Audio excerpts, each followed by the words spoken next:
had an insane response to the conversation we had with the legendary Billy Trident, friend, teacher, guide into all things of the occult, specifically weaponry.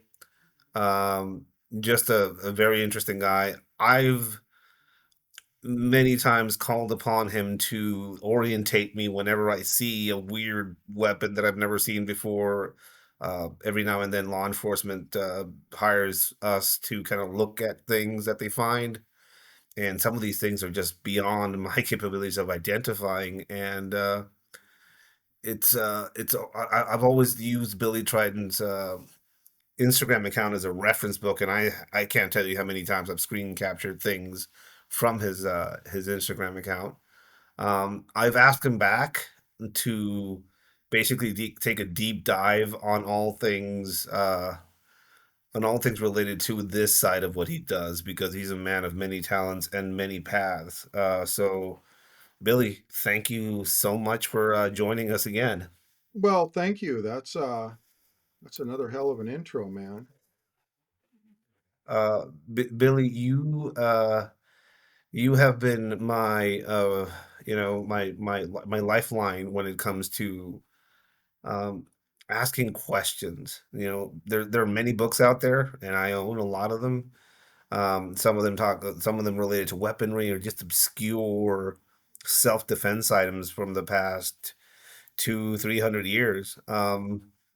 And you know, some of the things that I encountered a lot in my day were very widely spread, cheap constructed pen guns, for example, single round, capable, pen shaped firearms, and pointed objects hidden or concealed within different handles and mechanisms, and of course, ways that people have figured out how to augment the capabilities of their fist to open up people's faces and crack skulls.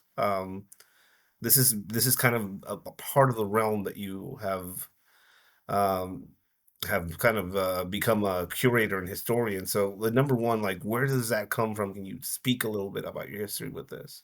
So that comes from me wanting this stuff. And I have a theory, and I've talked to a couple of big time historians, one of them in Belgium, one of them in the US, big collections. Uh, Makes my collection pale. But I think that a lot of this oddball stuff that you're going to see is what I call, and that's why I got this out here first, gangster bling. So I'm going to show you what is generally considered the king of gangster bling, and that is the Dolan. So everybody is familiar with the Dolan. This is 1860s, 1870s tech. It uses pinfire cartridges. So basically, the firing pin is in the cartridge. If you're not familiar with pinfire, a person can check that out.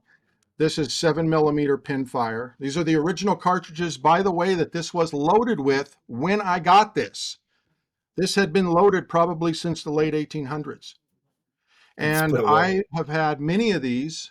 And the reason that I kept this one over the past 40 years, because these are up to about $10,000 now, 8 to 10. Wow. It works. I've fired this gun. Most of them do not work. I'm going to tell you the biggest secret about Dolans, because you've seen this image, right? You've seen these. Yeah. Yeah. Fucking garbage, dude. They are fucking junk. Dude, they are the same as this fucking gangster ring right here from the mall. Yeah, it's 10 carat. Yeah, those aren't diamonds. It's the same, dude. This is gangster bling. This was an always expensive. These were never cheap. They were never cheap on the secondary market, and they were not cheap when they were new. And basically, it's a functional piece. You can use this as a knuckle. In fact, it's a great knuckle. Almost all historians miss this, which is a skull crusher. It's part of the stabilizer here, but it also is a skull crusher. So Huh. there's something that almost everybody misses. Yeah, I've never seen that actually. So there's your blade. Now let me tell you something about this blade. You got one use. I would not bring this to the pig ceremony because we'd shank it once and it'll break off. Maybe it was Yeah, designed that way. I don't know. That might be overthinking it. it's So you can use this in many configurations. Knuckles with the blade. You can fold it all out. You can get the gun. You get it all going there. You got your piece. Your trigger folds down. Like I said, 7mm pinfire. This thing actually, like I said, will index and fire. I don't even like to mess with it. We're it going to is try to that get this on fragile. camera, and I'm not going to dry fire it because even seeing this right here with these, I'm telling you, dude, God just showed up. These things are they're horribly gadgety. So you push the lock there to fold it back down. You push this lock and you got it. Here's my theory. You owned one of those, and a lot of people associate these with the Apaches from France. Yeah, And they yeah. were in that era, and they were in that time frame, but they were in much. They were all over Europe. So here's the deal: you slap this on the table. It's 1865. You got 7 shots of 7mm pinfire, knuckles, and a blade. That's intimidating. You got to put yourself in that time frame. A lot of people don't realize, well, why the fuck, guns were coming out. Pinfire was one of the first advancements over, cap and ball type stuff. So you were getting there, even though it was pretty shoddy. But the reason you wanted a blade and knuckles, these guns didn't always work. Guns were not reliable until, I would say, 1900s. Would you agree Yeah, with that? yeah. Moisture, like faulty, just casing, like all. Yeah, there's a lot of things that can go Yeah, it wrong wasn't, with the that setup. pinfires were iffy. Any moisture messed them up. So you needed all this stuff. Well, this piece right here had it all, man. And because it was expensive, you were most likely a criminal that owned this. Because I do not see the gentleman of the day owning this. You agree? Yeah, it's very murdery in a lot of its components. Yeah, and they were made in not never large quantities, but they're out there, dude. There's thousands of them. So that tells you something. So from there, that leads into a little bit of a more honorable version, which is, and I love the name of this, my friend. That is the name of this firearm.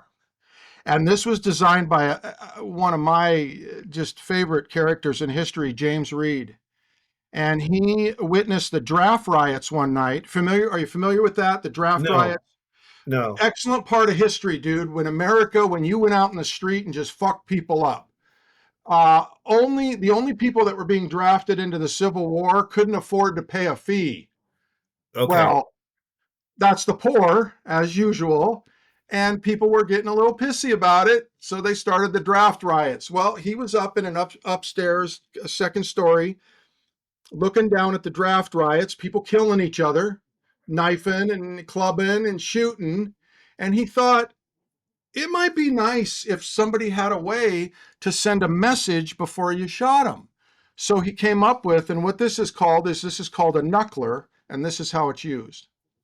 See if I can get the camera. See, more of a hammer Yeah. fist. So his idea was give the guy a couple taps in the head if he's still fucking around, hit him with the 22 long rifle. And this is one of the first reliable, let's use the rimfire, which the 22 long rifle was the first major cartridge. And this was a first major reliable gun that was out there, 1860s. There you go, right there. So we're talking small concealable pieces once again. We're not talking military stuff, sharps, rifles, and stuff. I'm not getting into that. You know what I mean? I'm Yeah. talking small little pieces. So yeah, this is the Reed, my friend, which this actually works. Most of these do not work. And here's what the problem is. This is a reverse threaded pin, and Yep. every monkey that got these after the original owner fucking twisted these off. All Fuck. these are usually fucked up. They didn't know how to do it. So they fucked the guns up. So this one here, once again, I kept this from my old days when I used to collect this stuff because it works. And most of them do not work. And I'll tell you what, I've shot this many times and it works good. Uh, It's rifled in here. It's not Wow. smoothbore. Yeah, yeah. So they're very, very interesting. Yeah, I always have this thing. I always wonder about who carried certain things. So here's another interesting firearm. This is a velo dog. You ever heard of that? No, those are like I've only seen those in pictures. This is a velo dog.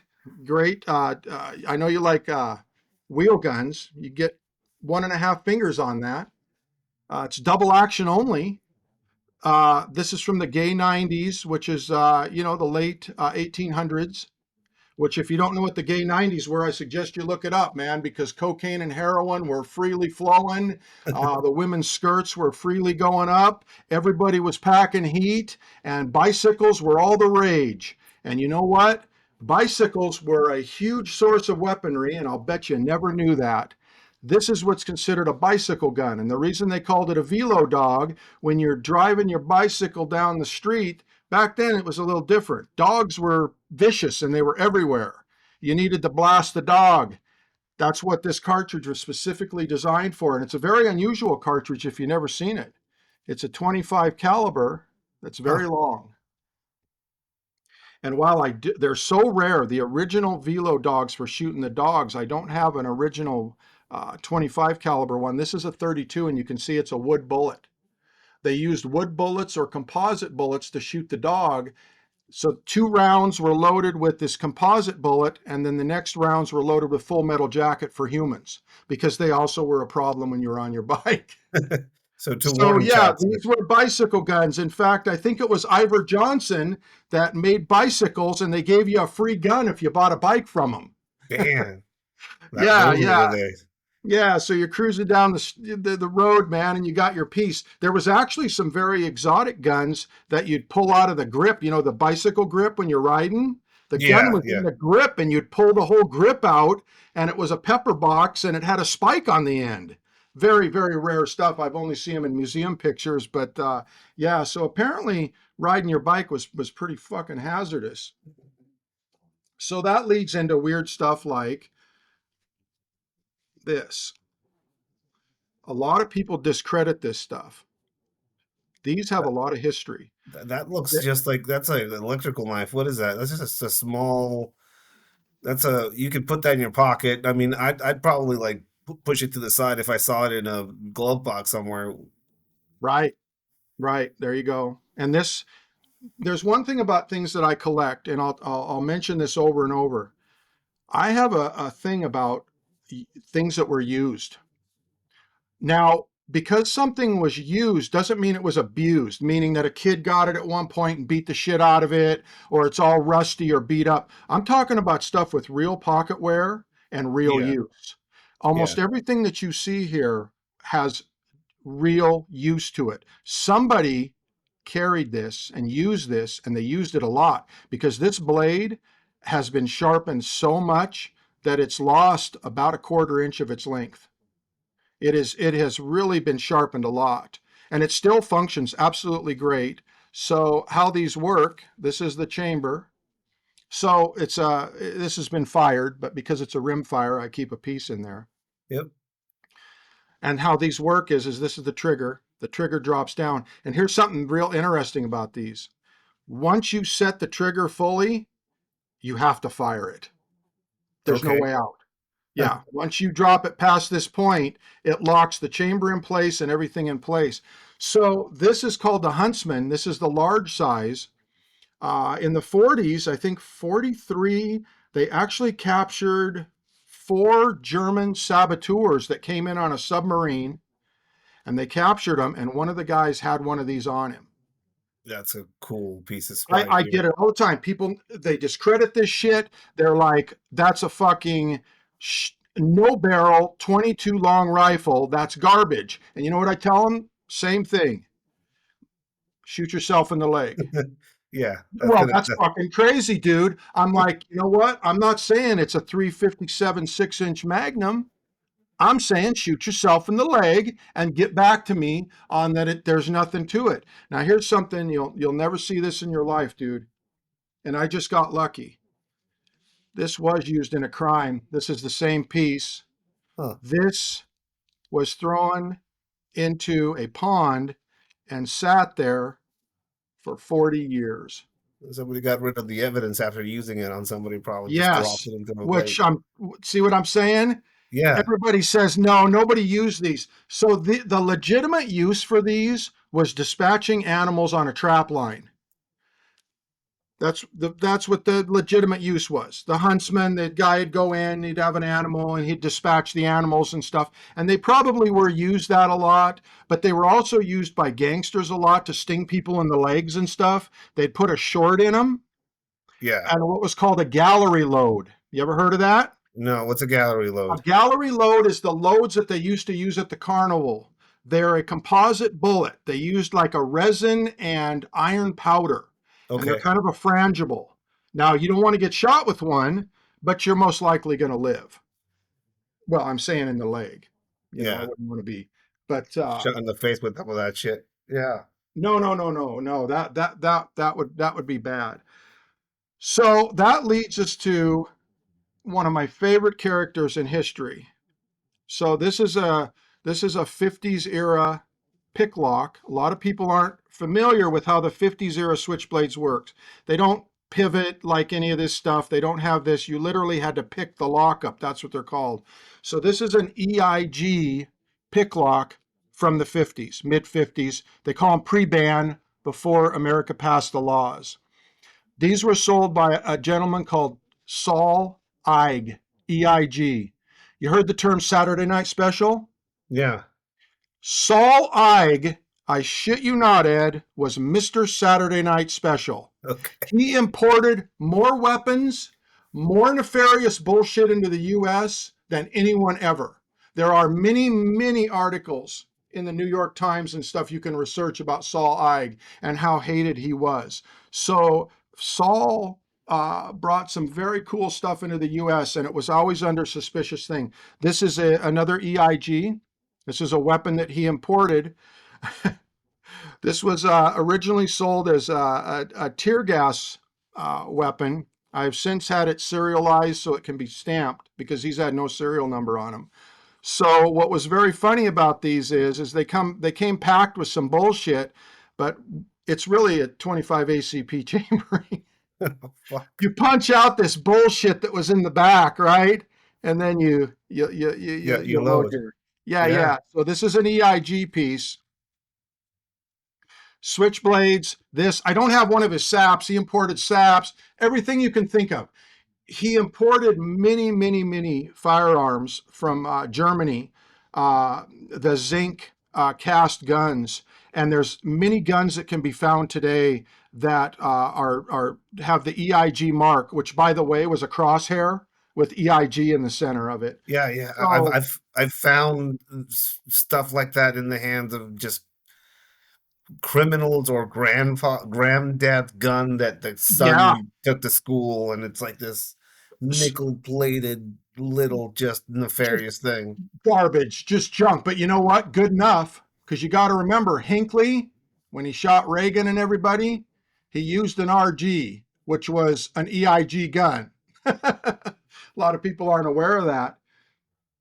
So, Mr. Saturday Night Special in 1962, and you can look this up. He patented. This is the only commercial lighter ever made. It's Okay. 22 short.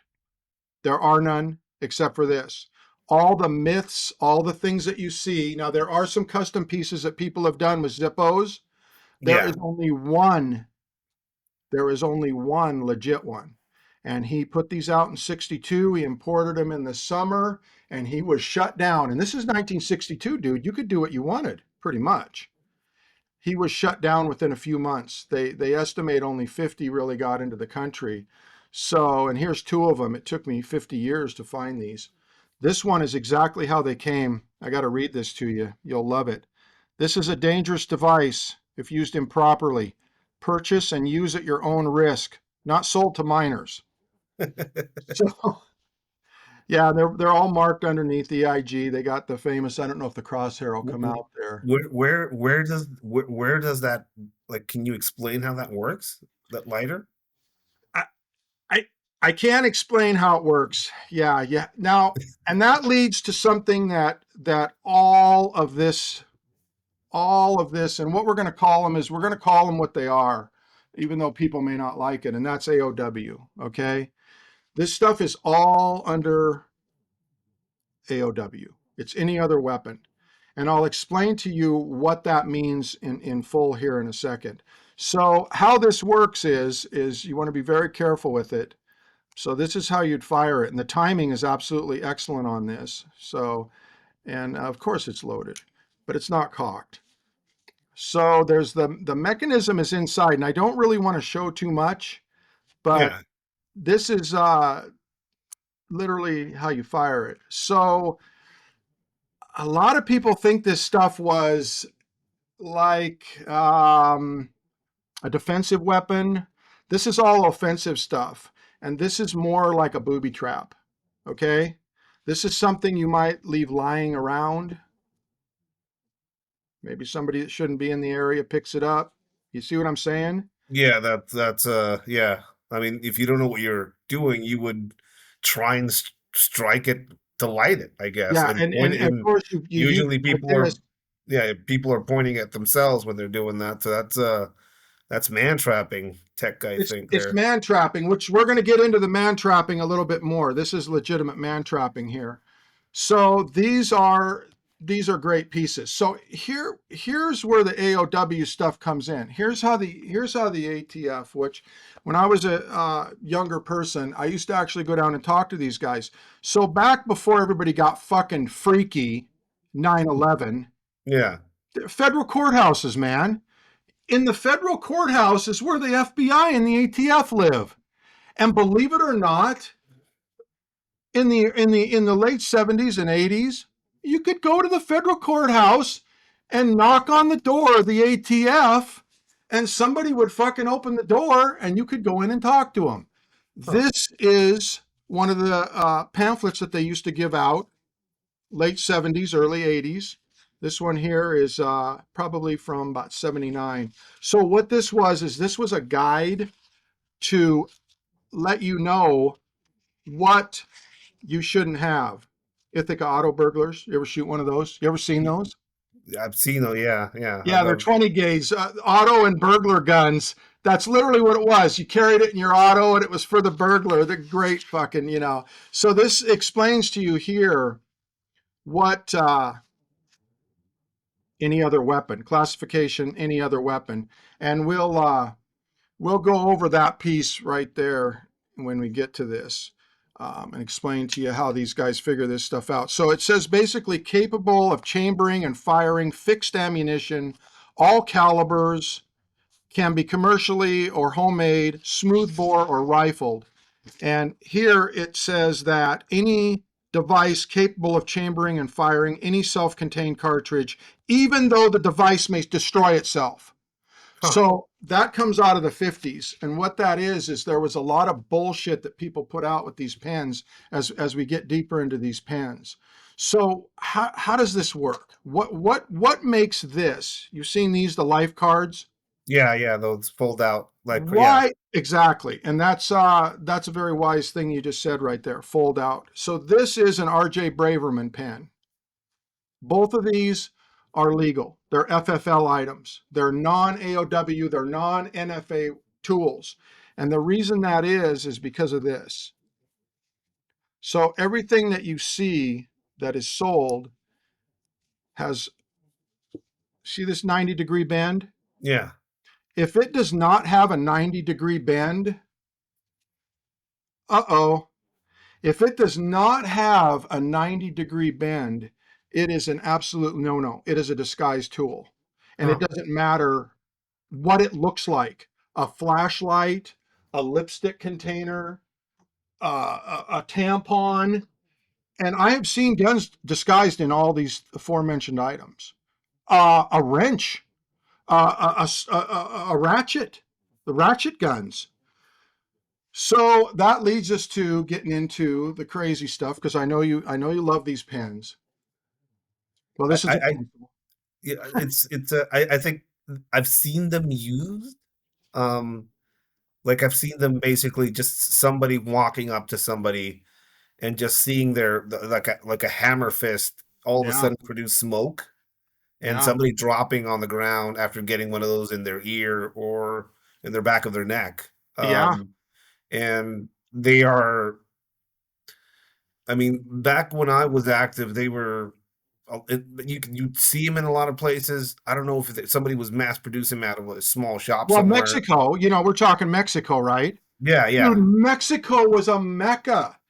50s, 60s, 70s, and then after that, I don't know, I lost track after that. A mecca of very cool weapons. They made these little kind of credit card 3-shot 22 magnums that are beautiful. They made all kinds of unusual stuff. So yeah, pen guns are becoming. You know what? The Mexican people, and I mentioned this to you before. The guy in the back with a tin can and half a hammer, and he produces this beautiful bracelet.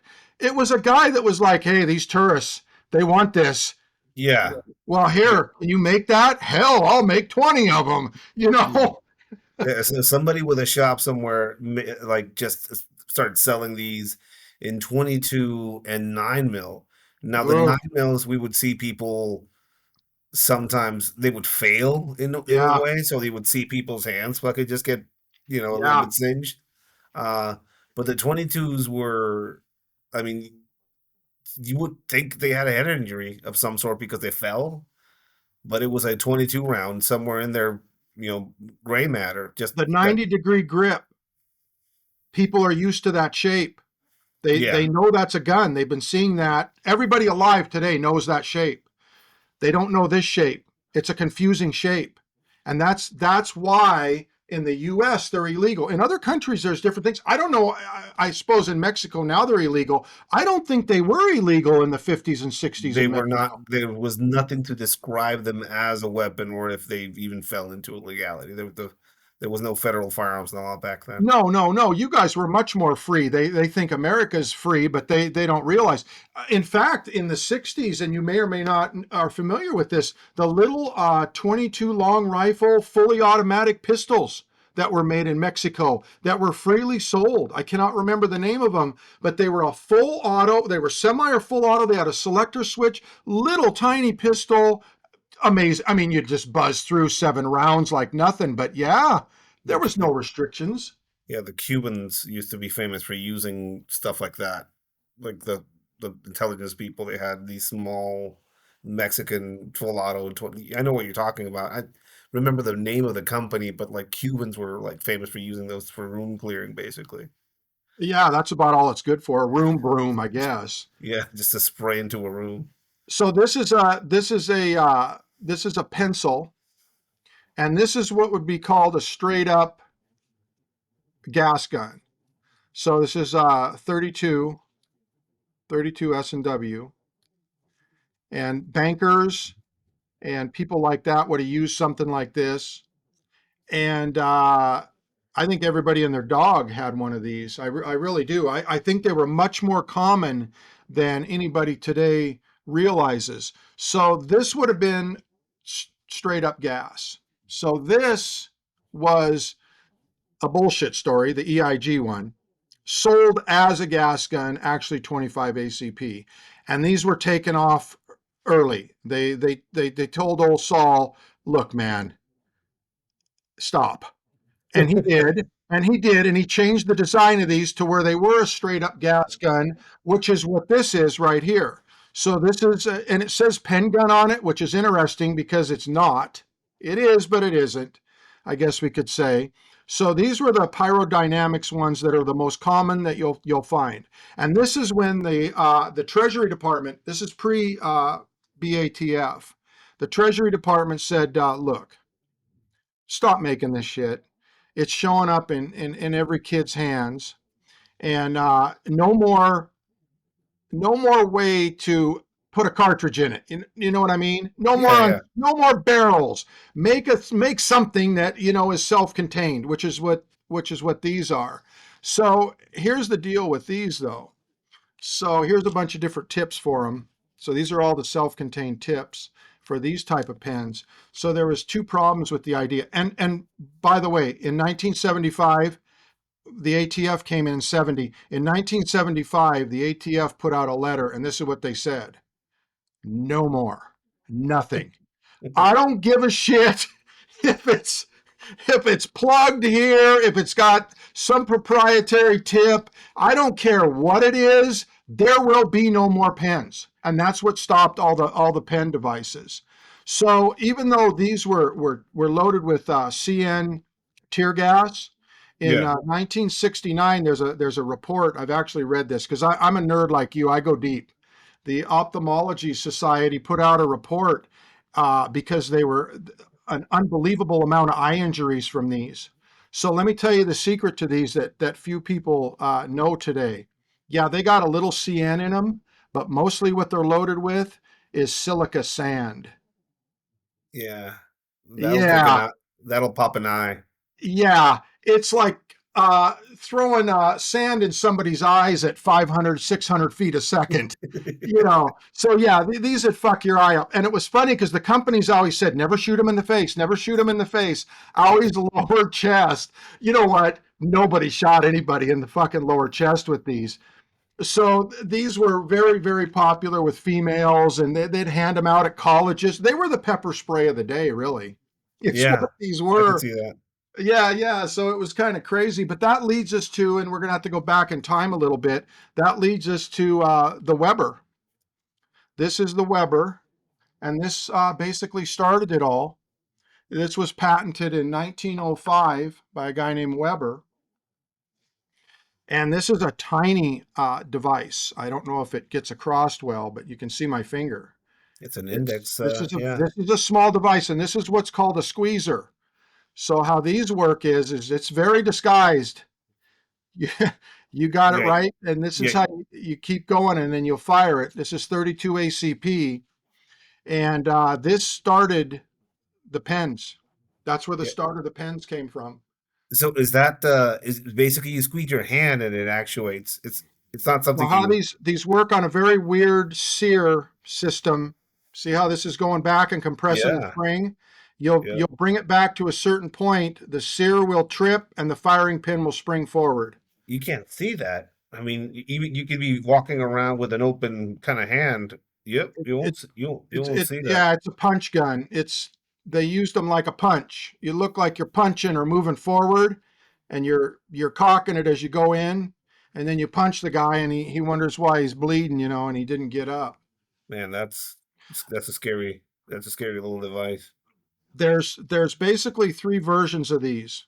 There's the original Weber, which is this is very rare. These are very, very rare, because once again, the people that bought these, I always try to figure out who the fuck bought these. This was not the gentleman buying the Colt 25 or 32.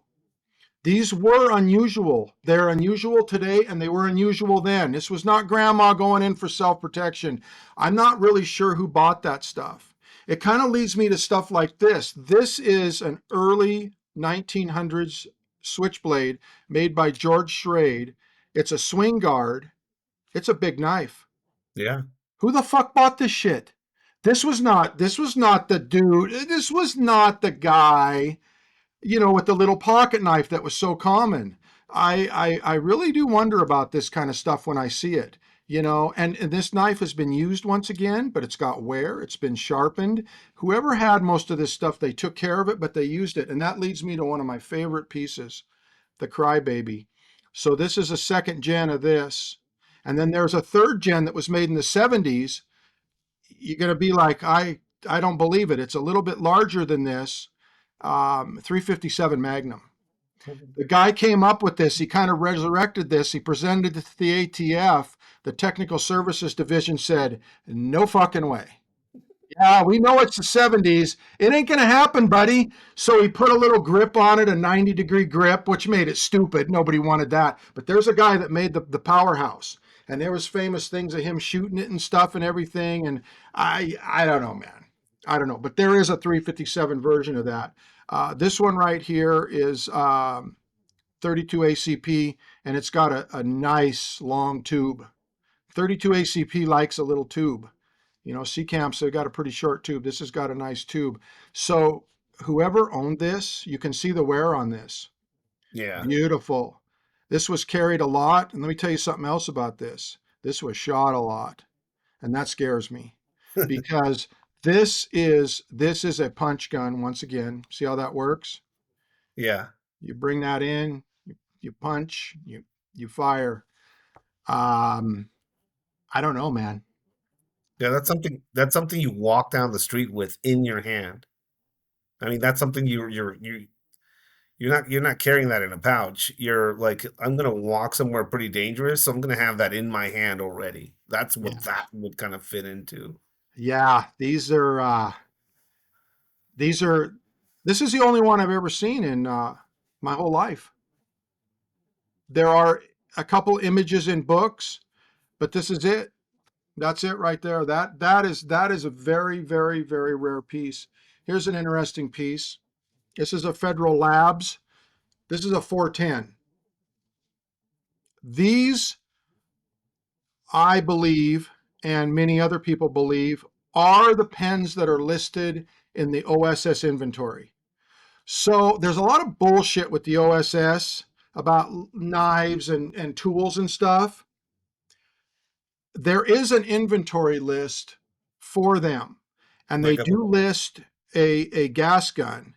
And this is correct for the time and everything. This is 40s, late 30s era. It may look new because it is. It's in great shape. Once again, whoever owned this, they took great care of it.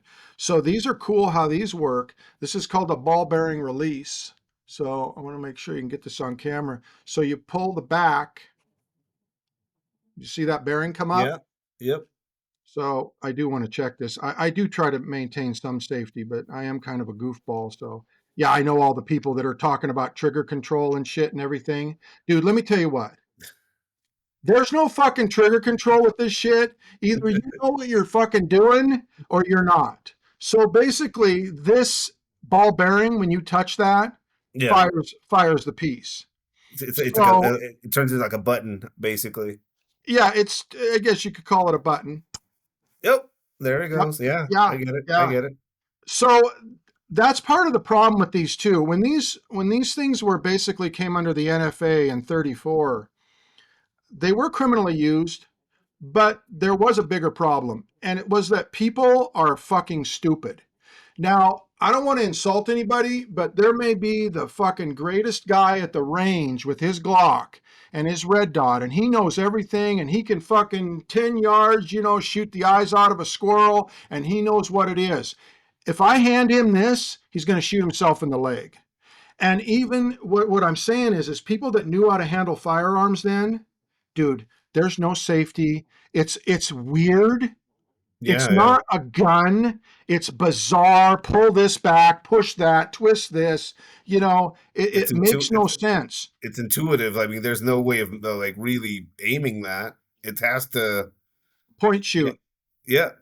point shoot. It's why I think I'm probably a great point shooter to this day because I've shot so much of this stuff.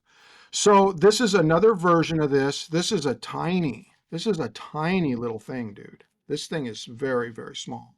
These are all small. I wish I had something for better scale. Here's a pen, a normal size pen, kind of give you an idea. So Yeah, these are it's small tiny. for firearms. 32 ACP.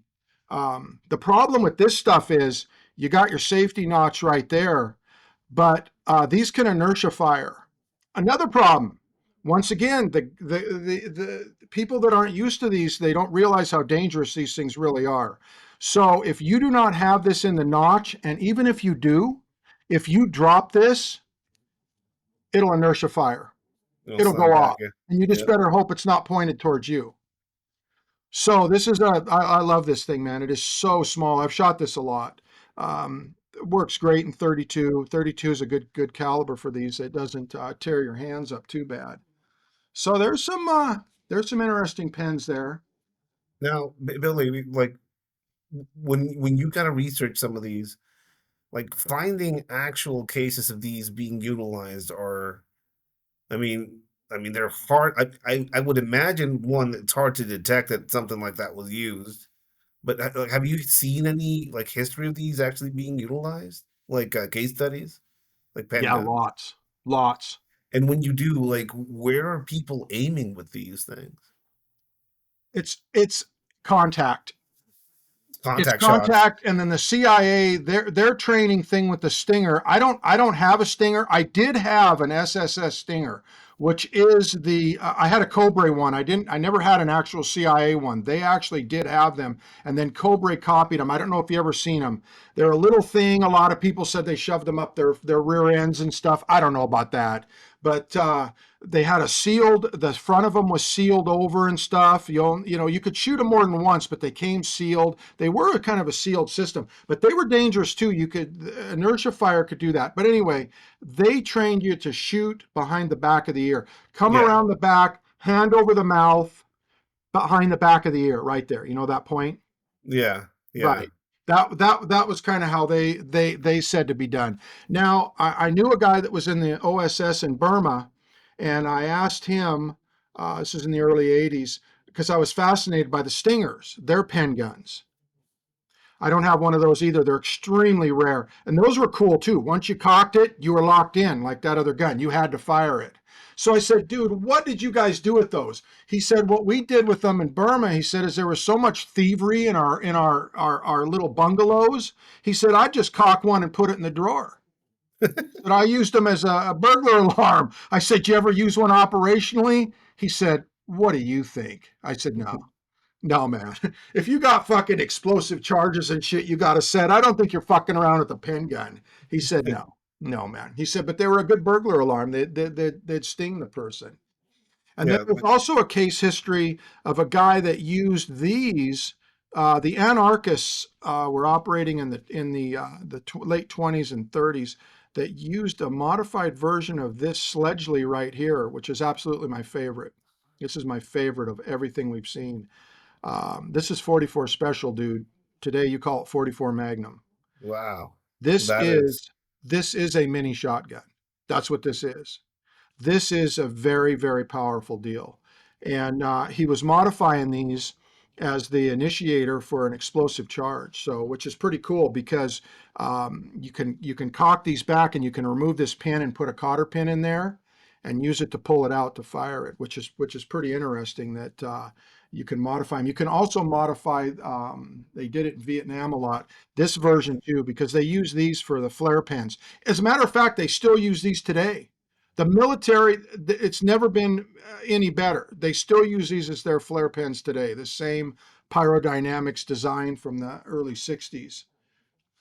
So this is a ball bearing release too, which we already discussed that. But yeah, this is from the early 20s. And these are absolutely the l- real deal, man. loud, I imagine, and Very it, loud. And here's the secret to these that a lot of people don't realize. And a lot of people have hurt themselves, like you mentioned with the 9 millimeter. yeah, Don't fucking put a 44 Magnum in this and think your fucking nuts are so big that you can do it. You have to know things. Once again, this is not something for the range master to start fucking around with. Just because you know firearms, that you don't know this. I have You no have idea to how I would even hold that. So yeah, this I have no idea how I would contain that in my hand. recoil impulse. You have to know how to figure either in your brain, or there actually is formulations for this, mathematical formulations, or you should know. Recoil impulse, meaning the weight of the powder, the weight of the projectile, and the weight of the piece. So you better know what you can handle. So you have to know how to fire this, and you also have to have fairly strong hands because they can jump out of your hand. There is a case that's documented where a guy fired one of these, and he must have been a fucking idiot because he was holding it up too high and it recoiled and it went into his eye and killed him. Fuck. That's fucking yeah. And there's actually, I believe, pictures on the internet of that. There's also pictures of the guy that shot himself with one of these in the face, one of these with a flare and killed himself. Fucking, you must have had it turned around, or maybe dropped it or something, because they, like I said, they do inertia fire. Once again, these are way too dangerous for normal people to have. I would not recommend it. It's like people get a hold of me and they're like, "We should have the ultimate freedom. We should all have 40 Mike, grenade launchers." I'm like, "No, I don't fucking want my neighbor having that shit." Yeah, I'm sorry, man. I want one too. I do, but I'm going to have to say no to the laws for everybody. Laws rocket. I'm just going to have to back out. And with this stuff too, because it's so dangerous.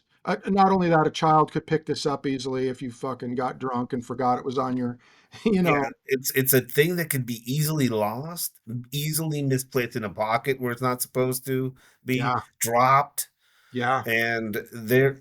It's such a you like the amount of experience you probably have to know just how to handle that thing safely without shooting yourself. Um, yeah, I a could see lot. why those, you know, I mean, they look cool, and every time we would find one, we would be like, "Holy shit, like, this could have Yeah, been bad." yeah. But Well, luckily you didn't get one of the guy's booby trapped ones. And that leads us to this device, talking about human beings and what they can handle and what they can't handle. So I used to have a large collection of this stuff, chicken getters, chicken thief devices. They used to call them by a very inappropriate name. I can't repeat it all, dude. I just, but yeah, they had some bad names for these. So this is one from Belgium, and the reason I kept this is because number one, the chamber is so loose, it's 38 chambering. It'll basically chamber anything that has 38 in it. 380, 38 special. I mean, it's ridiculous how open the chamber is to accept anything. And you can see it's pretty basic right there how it works. But here's what's cool about this too. You see these three holes? yeah, You set this up with three different strings. So that's what I always liked about this. So what you do is you secure this. You point this towards the door or the chicken coop door, which was, yeah. And then you set up your strings on your different doors or however you want to set it up. So whenever the guy comes in, and there you go.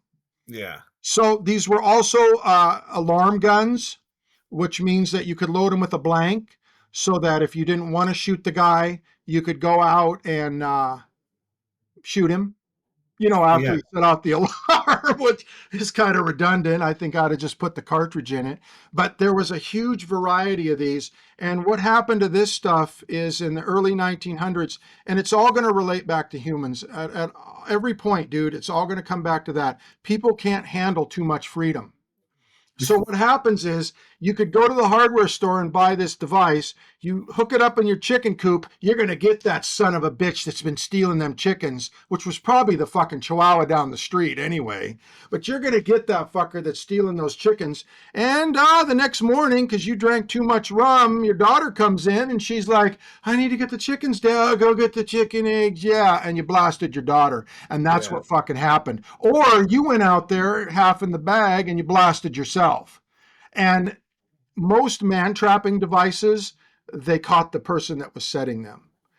They called them spring guns. They had many different names, and that was pretty much the demise of the spring gun. And man trapping was, you the fucking amount of call. just negligent, yeah, uses of this and just shooting yourself or somebody that was, It's why and I believe it's worldwide, unless you go to Zimbabwe or someplace I don't know of. But man trapping is illegal everywhere because it happened everywhere. Setting of spring guns, which is where you set up the shotgun with the rope, all that kind of famous stuff with the door. All that shit's illegal, and there's a reason because it doesn't work out, dude. It never did. So, should we continue our journey here? yeah, yeah. This is like I'm fucking learning a lot, and I'm also, uh, it's scary. The scary part of all of this is just the size. Uh, Um, a Tiny. big thing that I show in classes when I kind of show the weaponology portion of training is, if you can hide something in your hand that is capable of making a hole, that is that is a big advantage. just having being able to just carry something like that of that nature. Well, and sneaky like the Weber. I mean, dude, Yeah, come on. there's Come no on. You way. don't even fucking know what the hell this is, man. You don't even know what's going on. You're sitting there at the table like this, and you do have the upper hand, man. You really do. And I think that's the kind of people that use these. And a lot of this sneaky stuff like this, earlier than this, push daggers. Oh, these the my friend gamblers, riverboat type gamblers. You know, that was a real thing. Those guys were really nefarious because they cheated and they had to be ready with a fucking sneaky tool because you get caught cheating. Hey, man, You gotta hit it fast. the deck of cards says fucking seven aces. Wait a minute here. Yeah, you got to be fucking fast, is right. So fast is sneaky. So a lot of gamblers, man, these were very, very popular with gamblers and prostitutes. A lot of people discredit the prostitute and they attribute so many weird things to prostitutes. But I'll tell you what, I've known a few prostitutes in my day, and they're usually drugged up and they usually got a blade on them. Yeah, Yeah. they're females. They're not as strong as a male, but you don't think a female's not evil? Well, you better wake up. If you don't think some female's not going to have this stuck in her fucking muff, and they actually made muff guns. They were the muff, the muff that you put your hands in. You know what I'm talking about? Yeah, yeah, yeah. Dual pistols for females in the muff. That's the original muff gun. But I'm talking about another muff. You don't think that they don't have this tucked down somewheres, and the guy won't pay come on, man. People, they have the wrong idea about that. A female can be just as deadly as a man. It's Yeah, like, what did I, Colt say? God created man, Samuel Colt made him equal. Right here. yeah, I got to work around a red light district in Tijuana for years, and desperate women didn't want to pay a pimp or were trying to work independently, and they would carry around their own security, and their own security was in the form of pointed objects. If they can get their hands on a gun, you'd see these small Saturday night specials. I remember this lady was carrying around this 380 Ruger with a little stupid little plastic magazine, um, and shot a parking attendant that attempted to basically rape her with it. The like that led to basically this whole strip bar being searched, and a lot of small pistols were found that day.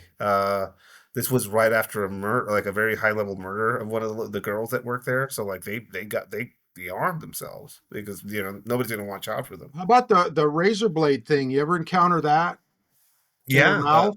the spit razors, just like these. I mean, it's a really common. There's these plastic handled razors that get utilized for grooming, In the mouth? in the mouth and in the hair. Right, right. So I was at this 7-Eleven late one night, and this black lady comes up to my car. I had a pretty fancy car, and she said, "Can I get a ride?" And I said, "Because I'm just kind of a weirdo sometimes." And I said, "Yeah, yeah." I said, "I'm heading downtown." She said, "That's where I'm going." And I said, "Cool." I took a chance. I'll roll the dice. And she gets in the car and she goes, "I'll suck your dick for $20. I'll give you a deal." And I said, "No, that's cool, man. I don't need any of that." And we talked a little bit. It was about a 30-minute drive. And towards the end of the drive, she opens her mouth. She'd been talking to me the whole time, dude.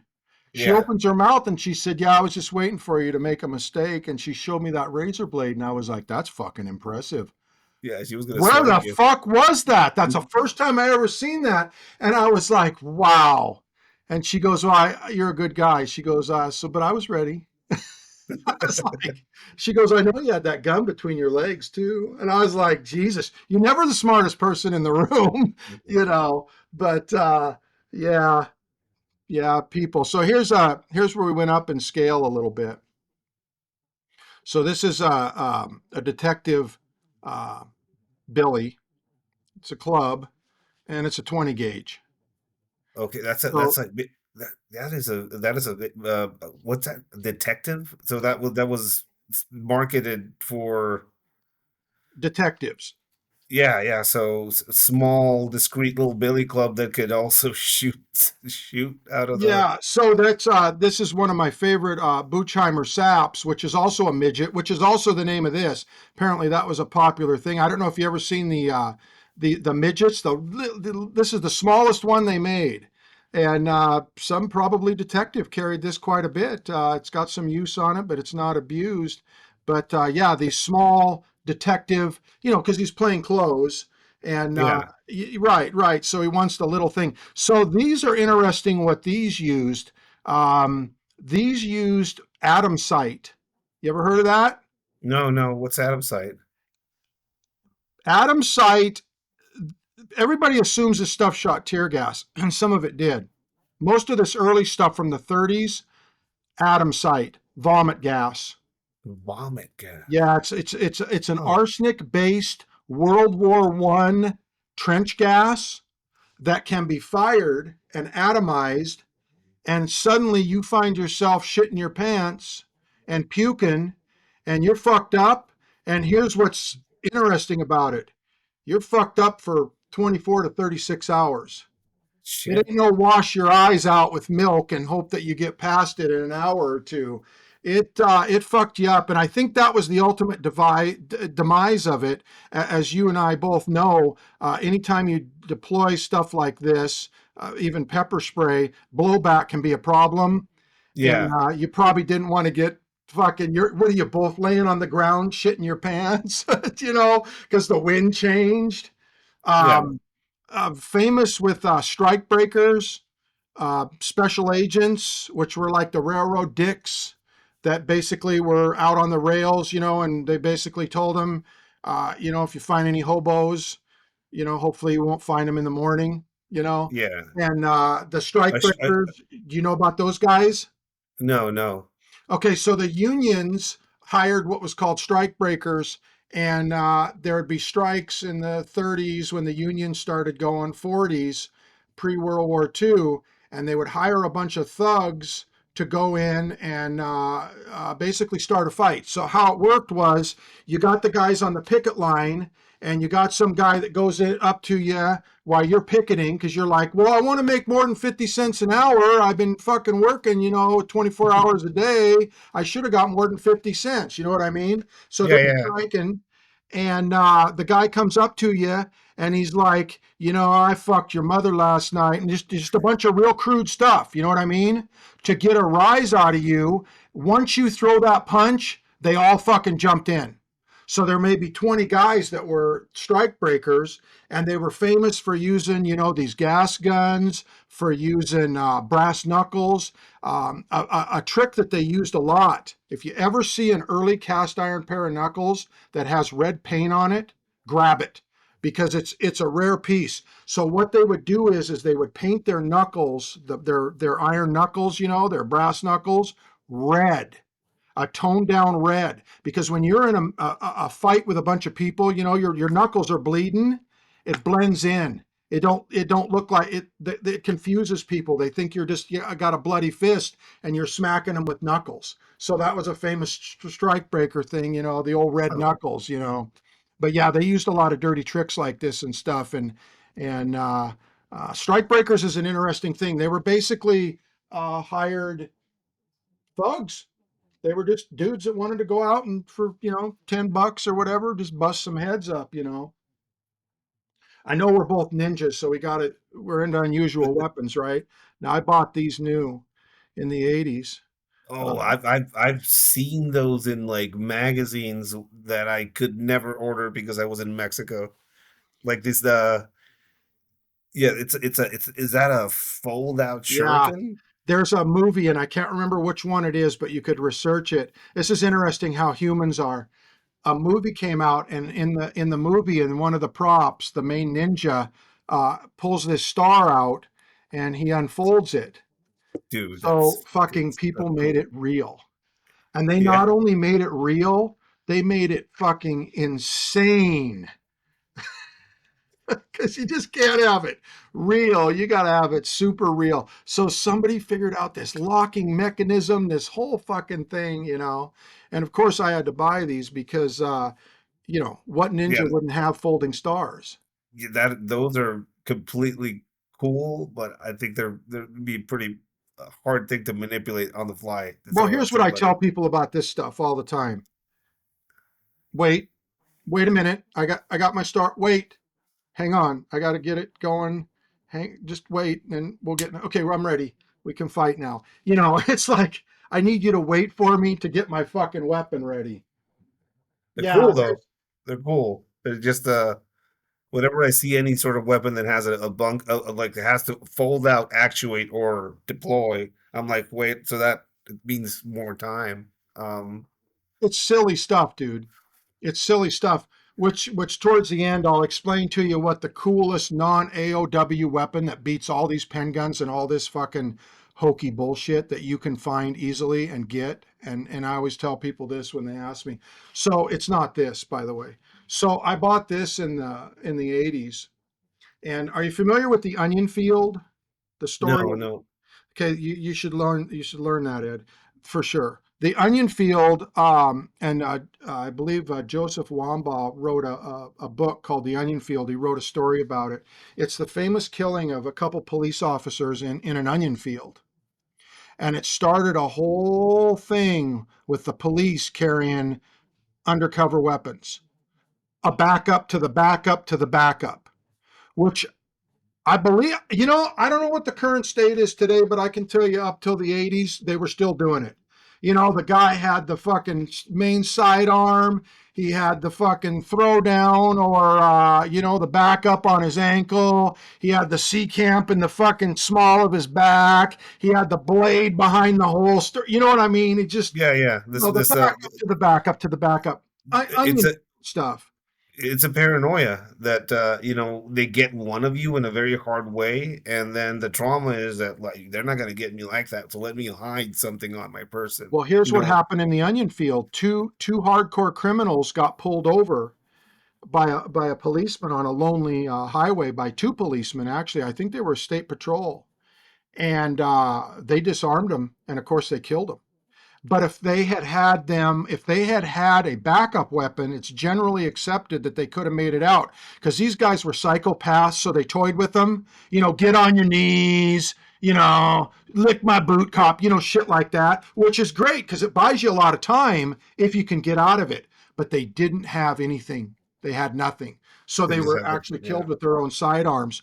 So this is an 80s era onion field piece. So how this works is, and I just had to have one, and these were actually marketed to the police. They were not generally advertised or sold. So it's called a wasp, which is a great little name for it. I added the red band just for when I do presentations. I'm like, this is a cap gun, and people are like, oh yeah, I can tell. This ain't no cap gun. It's a 22 long rifle. So anyway, how this works is this is the ball chain that goes around your neck, and then it goes down, and then this goes down to your fly, because it's generally thought that even the most hardened bastard will let you take a piss. Fuck, dude, can I take a last piss? I'm just pissing my pants. You know, I would tell the guy, piss your pants, but some people don't. So this goes down in your fly, and you drew it from your fly and tore it out, and hopefully you had your onion field gun. Now here's an interesting fact. Some people say it's not true. Some people say it's true. Adolf Hitler, who a lot of people don't realize, Adolf Hitler was actually a badass. He fought in the beer hall riots in the 30s. He was a gunfighter. He was a killer. He was not just a fucking. Later on, the guy you people see in World War II was an old man that was doped up. I'm talking about the original guy. He was in World War I and all that shit. Anyway, the SS came in and they said, you're not carrying a gun. As you well know, when you're doing executive protection or whatever, you don't want the president ain't fucking supposed to be carrying a gun. You know what I Yeah, mean? you don't want your VIP to fucking pull out a gun and just add more to a Exactly. situation. So these guys told Adolf Hitler, which you can imagine his personality was probably pretty fucking weird. You're not carrying no gun, so give us your piece and we will protect you no matter what, which they would have. They would have died for him, every one of them. But what people have come to the conclusion is that he carried a Walther 9, which is a small, tiny, it's smaller than a baby Browning, 25 ACP in a crotch holster. Huh. And there's people that have actually analyzed pictures of him that the bulge looks a little weird down there. I mean, they've gotten that far into it. And it is, I believe that he did, because my research of Adolf is he fucking had a piece on him. I Yeah, don't care what the SS told him, he had a fucking piece on him. yeah. There ain't no way that he was So, going, oh yeah, I'll just, whatever. somebody in that position definitely has some Yeah, sort of, like Putin. In my mind, Putin, like when he wants, crotch holster. that guy's armed. Every time I see him walk, I mean, there's a gun somewhere on this man. Yeah. And you know what? There should be. I mean, there should be. Yeah. So here's another pen. This is from the 70s. This is Shadow Systems. This is stuff out of Soldier of Fortune. This is the first, this is probably from 76, 77. This is the first Shadow System stuff when they were using burlap needles. You probably Yeah. recognize this needle. And then Yep. later they went to the triangular file, and then they just cheesed out and went to a spike in the 80s, and then they went out of business. But this is their first gen Shadow Systems. They made a lot of cool stuff. And, I think it was probably just a guy like today in his garage that was, putting this stuff out and had all this cool stuff and made a lot of neat holsters and stuff. Here's one of my favorites. So the CIA was going to kill Castro in the 60s. They had all these plans. They were going to put thallium salts in his fucking shoes and botulism in this and that and all this shit. Well, they had come up with this simple device, this pen, and you may have seen me demonstrate this on my thing. So this is an auto eject deal. They work great. Very simple to make too. Yeah, and it's right out of the CIA archives. So you fill this with your whatever of choice. And believe it or not, years later in the 90s, I had heard rumors where people were taking similar devices to this that had AIDS and Hep C and were filling them with their blood and were, psychopaths hitting people with these in fights. You ever hear that one? Yeah, yeah, like Okay, well, yeah, these urban legends of like people pulling out things with fluids that you didn't know, or then I mean, imagine you're fully engaged with somebody and all of a sudden you find something just hanging off you in a fucking needle form. yeah, and it's full of Hep C. Like, fuck. Yeah, no. AIDS today ain't what it was, but you got to remember in my day in the 80s, late 80s, AIDS was a death sentence. Yeah. You were fucked. You were done. Yep. You were like, that's it, game over. Okay, so let's see. I wanted to tell you something that we've seen all these pen guns, we've seen all these cool devices and all this crazy ass shit, and they even got all this stuff, all this life cards, all this hokey bullshit. So everybody asks me, I want one of those. I'm like, you don't want one of those. Get one of these, dude. I'm telling you right now. It's a 5-shot fucking pen gun that's Huh. fucking legal. FFL. Anybody can get one of these. They work better than almost all this stuff, which is single shot, by the way. This has got Turner's grip on it that we did with them, which stabilizes this thing great. It's small.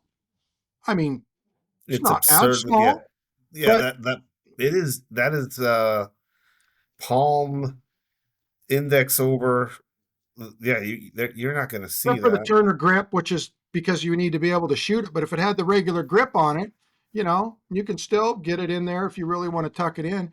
But yeah, I tell people all the time, man, instead of getting this hokey stuff, unless you're going to collect it, because here's the problem. This stuff is cool to collect. It's cool to shoot. It's cool to fuck around with. But if you get caught with that, the ATF will charge you. Yeah. That's where the ATF does come in. They get called to a grandma's house because oh, my husband had this. They're just going to take it and say, where the fucking did you even find this? There's not going to be any problem. You get caught with this, especially in the commission of a crime, you are going to get charged with it's the same rap as a machine gun. A lot of people don't realize that. It's not even worth it. Yeah. It's the same. It's the same fucking deal. You know, why would you get the And same and rap? So and I and discourage it. and the reasoning to carry anything of that size would be ease of carry, discretion, being able to have it in your hand before you need to use it and not attracting a lot of attention.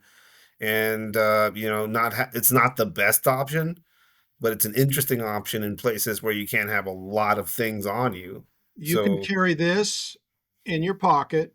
See this kind of wave thing here, which pulls yeah, out, if you even want that, if you even care. So Klunski, which I'm on the fence with him because he was such a fucking psychopath, the Iceman guy. yeah, yeah, yeah. I've Okay, studied that he way too. over exaggerated his body count. Did he actually? I guess we'll say ice people. uh, yeah, he did. But you have to kind of filter stuff out. But one of his biggest secrets, and you have to dig deep to find this, he carried two of these in each of his front pockets. And he's got his hands in his pockets, hey, talking to you, but he's ready.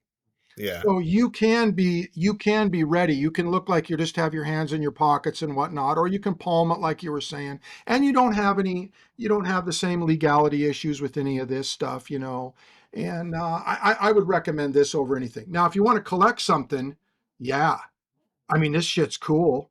It looks crazy, but don't ever use it.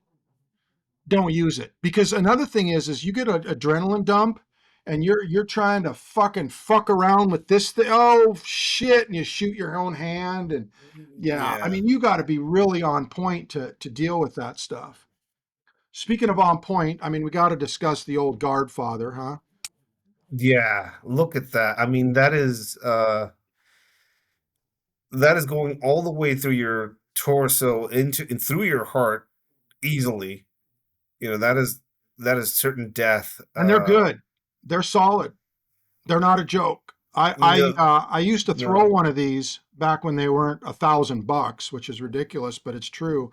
I used to throw one of these all the time in the '80s because I was like, that fucking lock's coming off. I don't know if you have this same. You said you're a geek. You probably do. Do you ever test shit to destruction, to where Yeah, you're like, yeah.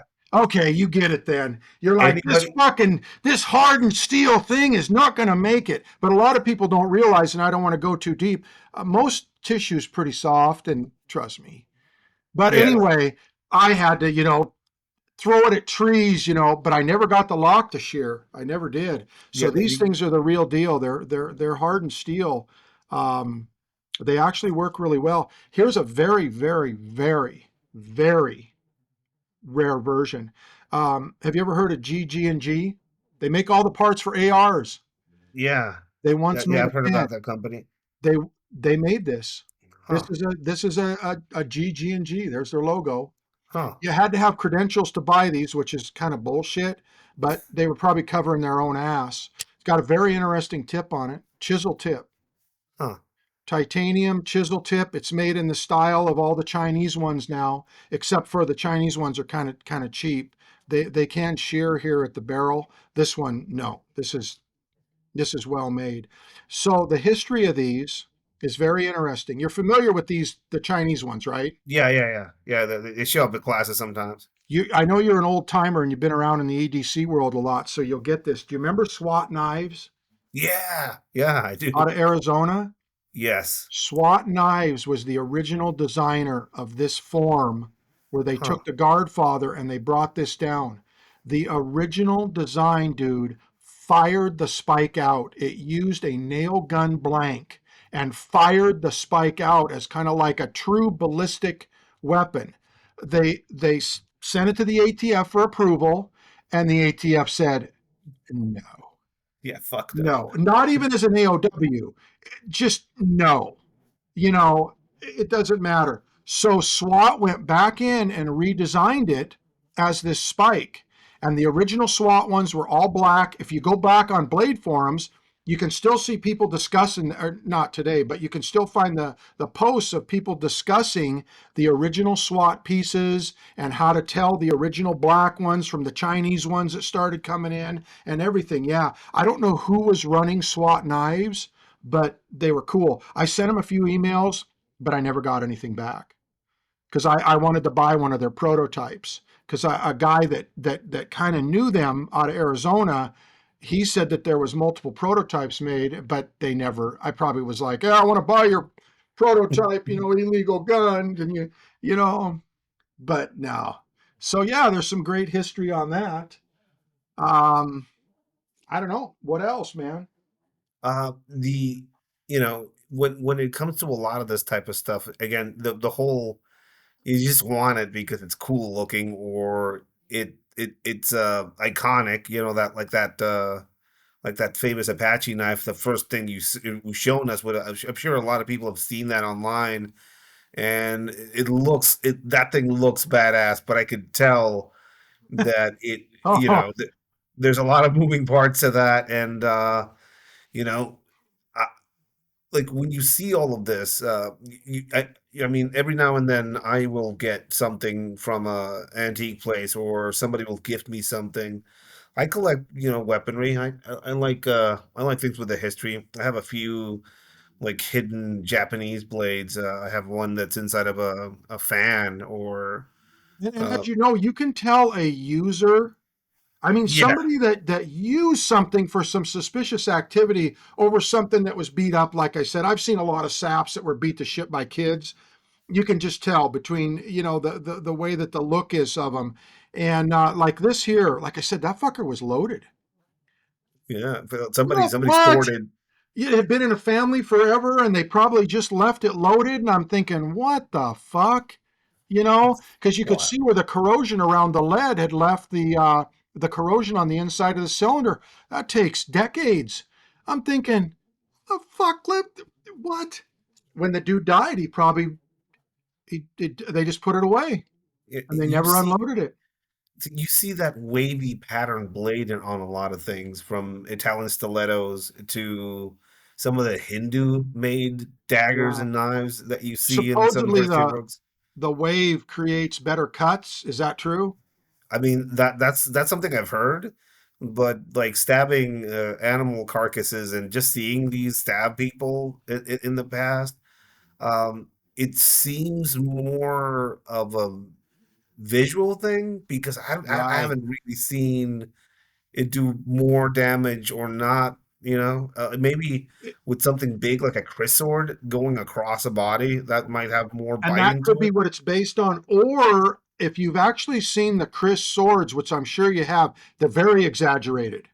Yeah, yeah, This is not, this is a kind of an idea of it in my, you know what I mean? yeah. I The mean, Chris swords are very exaggerated. I could see that kind of maybe working. But once it again, I don't know. maybe it's psychological. I mean, seeing somebody pull out a wavy stiletto, like, which I've have, Gangster it's bling, dude. I'm telling yeah, you. I'm yeah. I telling you, mean, it's fucking gangster bling, man. It's there's definitely a message that gets cast out with some of these. I mean, knock like some of the big knocker knuckles, which are not discreet. I mean, they have to have some component to them, where like if you put those things on, and like gangster people are bling. Why do you aware. need all this stuff, man? It's gangster bling, and this kind of stuff, which this is a knuckle that Billy made, my son. This stuff will end up in the same place in the future as this, and hopefully, two dudes in 100 years from now will be like, must have been some real fucking weirdos here. You know, luckily they'll be able to research on the internet because, as we know, the internet's forever, and they'll be like, "Oh yeah, yeah, you ever seen that fucking conversation with that Ed Calderon and that Billy Trident guy? Yeah." And they'll be able to actually know. Whereas we can't go back. And I look at like the marks on this. What is all this? Was the guy constantly tapping on the table? Why was he doing that? Why would somebody was he doing this? Was he like, I'm here? You know why, right? I mean, this is, to me, this is a criminal tool. This Yeah, is this is bizarre, bizarre stuff, right? it's not something you're going to take your time with, as far as being able to aim and shoot with it. No, not at It all. has a knife on it that is not meant for anything but ventilating somebody's heart or neck open. And it's a bludgeoning device, and it is very much something made for contact range. So And the Apaches are documented as criminal robbery gangs that operated within that whole criminal environment. There's no question that all of that was real. And I could see, and they were kind of fancy. They dressed fancy. They liked fancy stuff. So I could definitely see an upper end guy, saying, "Hey, this is the atomic bomb right here," and other people going, "Fuck yeah, I just got a single shot Yeah, pinfire, or I got a fucking muzzle loader." You know what I mean? And I'm sure, like, I'll tell you how I would have handled it. You don't even know what the power is because they didn't know. yeah, A pinfire at the time was fairly high tech. He'd be like, "You don't know, man. You don't know how powerful this is. Don't make me fucking pull it on you." And the guy's like, "I got a stick." And that's what I'm saying. I think this stuff was intimidation, just like you're yeah, saying. The yeah. shape of the blade, the knuckles, the whole folding bullshit thing, the Swiss Army knife thing. Yeah. I got to live a little bit of that life where I was in a place where we were not really being supervised as far as what we would carry. And we got away with carrying some wild shit. Uh, I used to carry around an ass baton, the small one. You know, Yeah. when you pull out that little billy club, I looked at it and was like it something of that size. Not it might not be the best weapon, but something short and dense like that, specific with the ass baton, we would snap that thing out, and that was the bling aspect of that, you know? Right. It Snapping makes that thing out. the racking of the shotgun. Yeah. Yeah, So I snap I I took Kevin Parsons. I don't even know if you know who that is. It may be before your time. Kevin Parsons is the guy that started that whole ASP thing. And he okay. bought out Damascus gloves. They kind of combined together. And I went to a sap glove class. I stole the poster. I probably shouldn't have, but it was so cool. I still got it to this day from the class. And I took an actual sap glove class, and part of it was the ASP thing. And he did bring that up. He's like, "It's the racking of the shotgun." That's where I got that from. And I thought he's kind of right in a way. You Yeah. got that intimidation noise, the W rattlesnake and its which rattle. which is not always optimal, like, to me, just the way my life has worked out, weapons are meant to be felt, not seen is one of the best ways to think about most things in an urban setting where people are trying to fuck you over and ambush you and just do something to you with all But the don't you advantage of their consider side. that to be offensive and not defensive?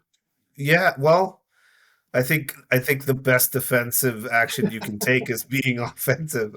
Yeah. I mean that at least on my end, in my experience, I have Well, to it's like adapt. knuckles, man. I always tell people that I understand why they've been illegal since the 1800s. Knuckles to me are straight up offensive.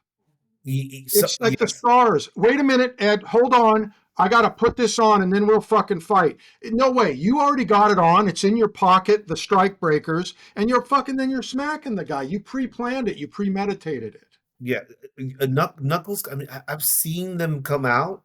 I've carried some myself. Mine were horrible though. They were like fucking something we bought at like a tourist town in down in Baja. The pretty shitty ones. We used to fuck up our own hands with them. Um, but you would see skinny Mexican dudes at a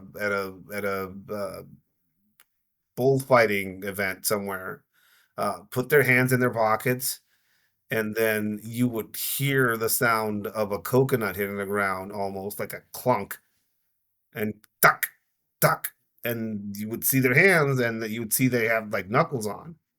Um, it would split skin open, uh, or it would just knock somebody's orbital bones in half. Well, the projections, what first got me into rings, I love rings to this day.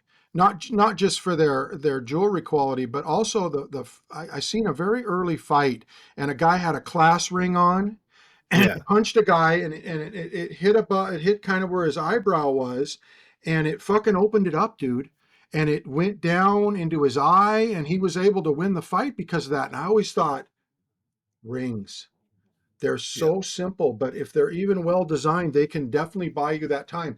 And since then, I've used them a lot.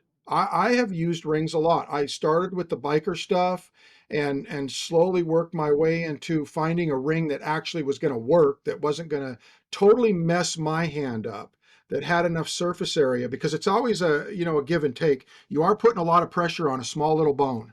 I mean, their hands they can be strong, but they're also very weak.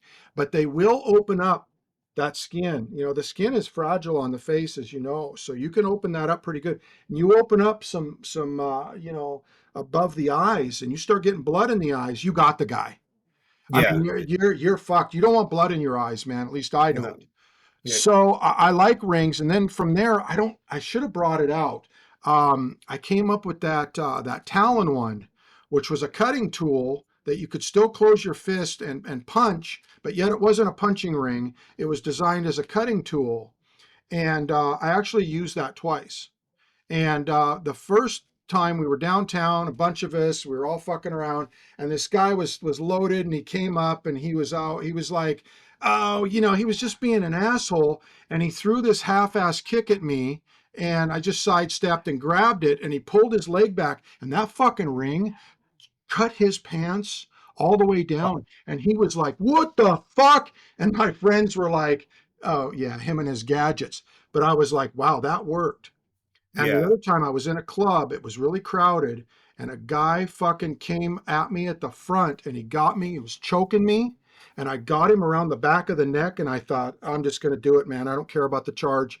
And I just raked his neck, and it just ripped his neck. And my Yeah. my pal was like, "We got to go now, right Yeah. now." It There, worked. it, I have a Fred Perrin, the French maker. Yes, the little grappling rings, His tables are always they're always smorgasbord of evil. just a bunch of like nefarious things. And out of all the things that I bought at his table, shout out to Fred Perrin. He's one of the last. Yeah, he's an OG, man. Yeah. The guy's for real. I have it in a safety deposit box somewhere that I get to if I have to. It's a big flat ring, and it looks like he put just a standard nail point on it, just a standard nail point, Oh, just pointed straight yeah. down, and it's not big, but it's pointy. Um, Dragging that across somebody's skin, slapping, it is such a small, nefarious little object, Well, there's and you won't the see it. Japanese. I don't know what they're called. They've got a grappling ring. They got that weird. I think the Jones brothers made one. A few other people have made them. I've I've It seems to I've be the wrong way for me though. I've seen them show up at classes, and anything with a hook on it, when you start getting into torque on your skin, on your finger, Yeah, when you it hit pulls big flesh. time. So, but it does a short straight point doesn't have that issue. It's just a No. little cone. No, you got to But have strong fingers and strong hands to use. Like the yeah, ring I'm talking about. The thing about my hands is that just because I'm a weirdo, and growing up, I was always into hand toughening, because a fucking ninja has to have toughened hands. So therefore, I was always doing finger rolls and all that crazy shit. I mean, you got to have strong hands. I torqued my own bolts on the car down as far as I could go, and just all that kind of weird shit. I yeah. mean, Grip for me. I learned this through judo, just grip training. yeah, Towel, yeah, pull ups with a towel, yeah. swinging a mace around, and utilizing tools. Yeah, I mean, there's no better way of getting You vice ever do like the grip than captain's a crush stuff? yeah, yeah. You ever see the little finger ones? I The, got one. I have. my favorite ones are the grip masters. The individual finger ones you get Yeah, from yeah, yeah. the I got one for yeah practicing for like firearm stuff, and yeah, the until my finger just won't even move. yeah. There's a really heavy one which I'm up to, and what I like about those is it allows you to like exercise individual fingers, not just a whole grip. It's like almost like a saxophone Right, type setup with it. right. Well, it Um, teaches you good manipulation of your fingers. You Yeah, yeah. know, I mean, control of each individual finger. It's why I could never fucking play guitar, man. All my friends are like, great guitarists, and I was stuck with the bass because my fingers would not fucking listen that well. I'm like, you should do what you're told, and I mean, I practice that stuff, but they won't listen. So yeah, no, I love those things. Here's a cool thing. I know you like the Santa Muerte stuff. Where I thought I'd try a real traditional idol and come up with a pocket stick. And it's just one of those things that doesn't look like anything. You could just say it's my religious article, but I'm a big hammer fist fan. yeah. I It's like it. it's the most natural position to get in. If you It's put a a lot of pointed power, object, man. yeah, it's everything. That's it almost looks like one of those power what is that called? Hindu, the Buddhists Yeah, use it a lot. I know what you're talking about. Yeah, Yeah. yeah. And yeah, with the religious iconography aspect of it, people kind of like I don't know, the fact that it is a religious icon, lends something to the validity of you carrying something like that. I mean, Right, and who are that's they what I to say like. anything? Instead of carrying like a pen that looks like a Kubotan, if you are caught with that, because what a lot of people don't realize after you use it, it's all done. Yeah. It's done. But prior to that, if I'm going through a courthouse checkpoint, a lot of people don't realize something. I'm going through a courthouse checkpoint, and I got one of these Kubotan pens with a fucking glass breaker on it. I can be charged with that.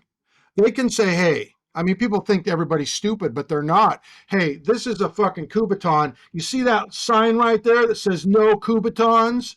Whereas this, even if the guy's super smart, he's like, I seen Billy Trident and Ed, and I know what this is. And he charges me with it. And I go before the judge, and I'm like, I don't know what that guy's talking about, but this is a religious piece. I don't know why that guy's holding it like that. I don't know what he's doing, but no. And I guarantee you the judge is going to go dismissed unless you use it. And then he's going to go, yeah. I was digging around for my little ring. There it is. Oh, there you go. Yeah. It's just you can see the tip of it is just Yeah. that's all it is. But that's get the fuck off me. Yeah, And that's what a lot of people don't realize. I mean, they think about a bee, just a bee stinging you. You're fucking freaking out. You punch that into with bone underneath of it with a no, pump just backing, you're going to be like, ah, you take it to a jiu-jitsu class and just slowly grab onto their arm and just drag it down a bit, and yeah. they'll get the "Ooh." Yeah, until you get that guy that's like, "Oh, I like that. Yeah. Well, Can we eventually get a can we there's get a needle pinwheel too?" Those are the people you want to watch out for, man. You're like, "No, no, no, I don't swing that way." But I'm just no. saying there are some people that like pain that are like, you could Yeah, do certain things to them. paint compliance Ah, is a it doesn't work on everybody. Substances could be a thing, just genetics could be a just thing. being Some people are just a monsters. fucking just being a fucking weirdo. So when I worked at the strip club during the downtime, me and my main partner that I worked there with, um, we got into stun guns, and we were like, because we were always fucking with each other. We were like, who's tougher, and not like fighting tough, but who can be the fucking biggest weirdo. So I came up with the idea of stun guns. I said, let's do the stun gun thing. And we started out with our arms, the hair's burning. And then I'll tell you what, man, the stomach muscles, oh, that's a rough ride. And then we ended up at the testicles. But I'll tell you what, I prefer doing the testicles over the stomach muscles because a large Okay. muscle group, oh Yeah. man. So we're back there stunning ourselves. And ironically enough, just I always call these tricks of the devil. Years later, he got in a bar fight with two dudes, and one of the old ladies was there, and she pulled out a stun gun, and he's punching this guy on the ground, and she came around and is stunning him in his neck, and he was like, "That fucking really hurt," but he goes, "I was like, nah," and I said, "You see, I'm not so crazy, am I?" Yeah. That is crazy shit. But you know what? I mean, I kind of tried to pre-plan for stuff. I'm like, well, if a dude ever stuns me in the fucking nuts, I'm gonna be like, Do it I've again. been here before. Yeah, There's a do it file again. folder. Try it again, dude. You gotta hold it on there for like 30 seconds. Okay. There's definitely something to be said about having controlled experiences, so the experience that you get out there, you at least have some sort of file folder in your brain to compare it to. So Right, like and I it's think that that's part of it. It's like being, pepper sprayed. That can be overwhelming. I mean, that stuff isn't, the atomic bomb, but being pepper sprayed, it you got to control that panic. You got to keep that down, and it can be hard to see. It can be hard to control with a full fucking blast in the face. There's people that'll be like, "Oh, well, I can handle it. Let me fucking blast you in the face with some bear spray." And you're going to fucking it's going to be a rough ride for a while, dude. You better be able to handle it. And I if you have a can beat that panic, those are the guys I fear. The guy that you might spray, he's like, and then he kind of works through that within a minute or so. Then you're like, whoa, And I have yeah, encountered people that can handle certain things. It's pretty yeah, interesting. there are people that some people legit, like older people, might have circulatory issues, and some of their body parts are fucking numb, which I've Yeah, encountered. Some people have uh, highly damaged nervous systems. I have an issue where I have a lot of damage on my end, and it's not even that I it's not even pain tolerance. It's like a lack of my nervous system being yeah. There's just aware. nothing there. So like I'll go to jujitsu classes, and it's like I'm getting pretty fucking torqued. And it's not even that I'm trying to not tap. It's like I don't know well enough about my pain receptors that I'm like, oh, this is probably a good time to just fucking tap, I guess. Right. Um, it affects my hunger, my Oh, appetite. I have to remind myself that that I need to eat. So that yeah, there's anomalous individuals out there in the world that will not bat an eye when you shoot them with a beanbag in a place where it would drop most people. well, that's why I Or always tell people you got to expect the unexpected. Once again, have a backup to the backup if you're going to truly go after somebody. And that's why, and I figured this out in my 20s actually, and I'm glad that I did. It was the best way to handle everything was just to avoid trouble, was to really become a master at de-escalating the whole situation. And that's what I really tried to work on. All this self-defense stuff and everything is great, but de-escalating a situation I found was better, yeah, whether through psychological manipulation or, and I'm not saying brandishing a weapon is a good idea, but, I mean, in the 1860s, if I had to and pull this out and say, you don't want to fuck with me, 7 rounds of pinfire. You know what I yeah, mean? Just trying to avoid trouble. Today there's the legal system and all that to deal with, civil and criminal. But just the whole problem, and we discussed this before, the Hep C thing, the fucking bloodborne pathogens, the whole fucking deal. Getting hurt. yeah, And now I'm old. You do not heal as fast. Every year that you go by, that's a longer time for you to heal. You got to be yeah. ready for that too, you know. So Um, avoid trouble, become the master of the situation. one of my first interactions with this, with you and this world of like what is out there. I mean, from our fantasy James Bond level shit that we would see people like show up in the movies with, to switchblades, ice picks that were auto loaded, knuckles, just these things that we would see online. Some EDC pictures that I would see online, the earliest ones that I would look at for like I would go back to them regularly. Your stuff was, I mean, you're kind of like, we see some on your screen that are pictures. I mean, this is before the internet. This is before forums, blade forums wasn't even a thing. This is way back. You were taking the time to document what you were carrying around and what you were into back then. Like, where did you get this idea? Like, did you think what to document this? This is the oldest picture that I have, And so, first off, I got to say that these were risky pictures to take at that time because, number one, this was evidence. This could have easily be used as evidence against me had the police ever found them or anything like that. But more importantly, this would have been viewed by my friends, my associates, as kind of a problem. Only cops took pictures. So that's why pictures like this are so rare. Yeah, And yeah, I believe that this is probably the first EDC picture ever taken. And where I got this idea was police evidence photos. I seen police evidence photos in my dad's stuff, how the police would confiscate stuff in bus and then they would lay them out. And I thought, yeah, you know what? Maybe I'll lay out, things that I carry. And that's kind of what I did. Um, there are things that I actually would have everyday carried actively are not in any of these pictures. I wasn't quite as stupid as, you know what I'm saying? yeah, yeah, I did delete some stuff because I just didn't want it in there. But there are some crazy things in here, like this. Everybody always, when they see this, they're like, "Oh, you every day carried a frog gig." Well, that's because I actually gigged frogs. I used to go down to the river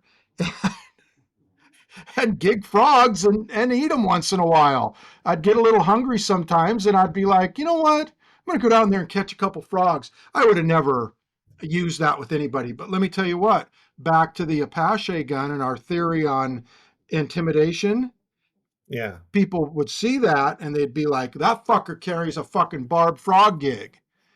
yeah. I don't. It Yeah, really was for gigging frogs, you know. And a lot of this stuff was stuff that I did carry some of it. I did carry pen guns and stuff, but it was mostly for that intimidation thing where people are like, oh, look at this, look at this pair of nunchucks I got. Look at this fucking cheap gun I got. I'm like, look at this fucking pen gun. A fucking pen gun? Let me touch that. And then I'd never let anybody touch anything either. That was another yeah. That's a for, good idea. well, for Probably you don't multiple want to. reasons. And they'd be like, well, let me look at that. And I'm like, no. And they're No. like, well, why? And I'd come up with some mystical reason. My favorite one was, you don't want your prints on this, do you, when it's found? And be like, whoa, that fucker's a freak. And see, that's where remember we talked about the reputation.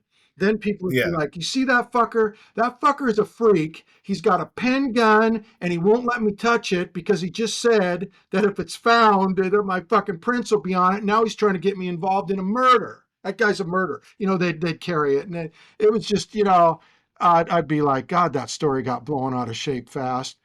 But yeah, I did actually practice with the pen guns and stuff, and figure out how to use them and stuff, and just in case anybody was like, "Well, what are you going to do with that?" Would I have used it? The problem with me at that time was, yes, and I learned early on, muscle memory and all that kind of pre-planning. I assume that I'm not the only insane person in the world that pre-plans out situations in their mind if they happen. Like if this guy pulls a knife on me and he's left-handed, I'm gonna fucking do this. Is that common? That happens, right? that's probably a product of a lot of trauma and violence in your life. Okay, That's well, that sadly, pattern recognition stuff. That is all trauma. Yeah, wow, that's interesting because that's what I kind of thought was that, a lot of people that's not normal behavior. So I would plan all this stuff out, but the problem that I found was with muscle memory and thinking like that, the dude fucking pulls the knife out with his left hand and I do fucking pen gun him. And I'm like, boy, I got to cut that shit way back. I got to, I got to gauge myself somehow with what I should be doing because I found myself in the street responding to situations that I practiced. So I'd be yeah, practicing this shit, and then it would come about, you know, and I would be like, "Oh no, man, this is not working out." I thought it was a good idea, but it was not a good idea. It was escalating violence to higher levels than they should have been. So I really backed off carrying a lot of things. When I went to Turner's, because I hadn't carried a knife for oh my God, decades. I mean, it sounds weird, but it's true. And they were like, well, I'll sharpen your knife for you. And I'm like, I don't have a knife. I don't carry knives. I got hundreds of knives, but I don't carry knives. I stopped carrying knives as any defensive thought in the late 80s because, I'd do it. And it wasn't Yeah, just like, it was, I don't want to go into it too deep, but it was like, I was going to use it. yeah. You know, If you had it with you, you're gonna you were definitely gonna use an option. That's a primary Yeah, I option mean, if I mean something happened. evisceration and stuff. And when you talk to people, even a lot of really crazy people that I knew, I would talk to them and they'd be like, I don't know, dude. But I knew some people that were pretty bad, dude. A good friend of mine, in fact, he saved my life. I got in a serious bike wreck, not the one when I was 7, another one.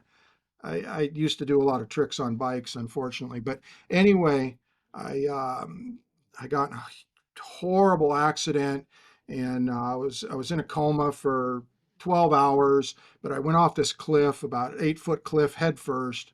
Should have died. In fact, my friend was like, there was so much blood running down the sewer. He says, I figure you bought it, and it was real early in the morning. And if he'd have left me there, I would have died. But he went and called the Yeah, ambulance. So I always owed him one. But later on, he went on to, and this is no bullshit.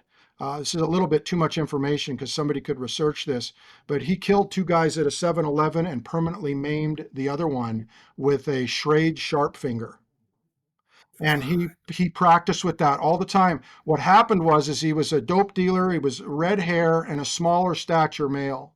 His stature was he weighed about 130 pounds, and he got picked up by 3 football players from the local high school, and he had an ounce on him, and they said he was hitchhiking, and they said, "Hey, you got any weed on him?" This all came out in the court case, and you got any weed on you? He said, "Oh yeah, man, you gave me a ride. I'll give you a few joints."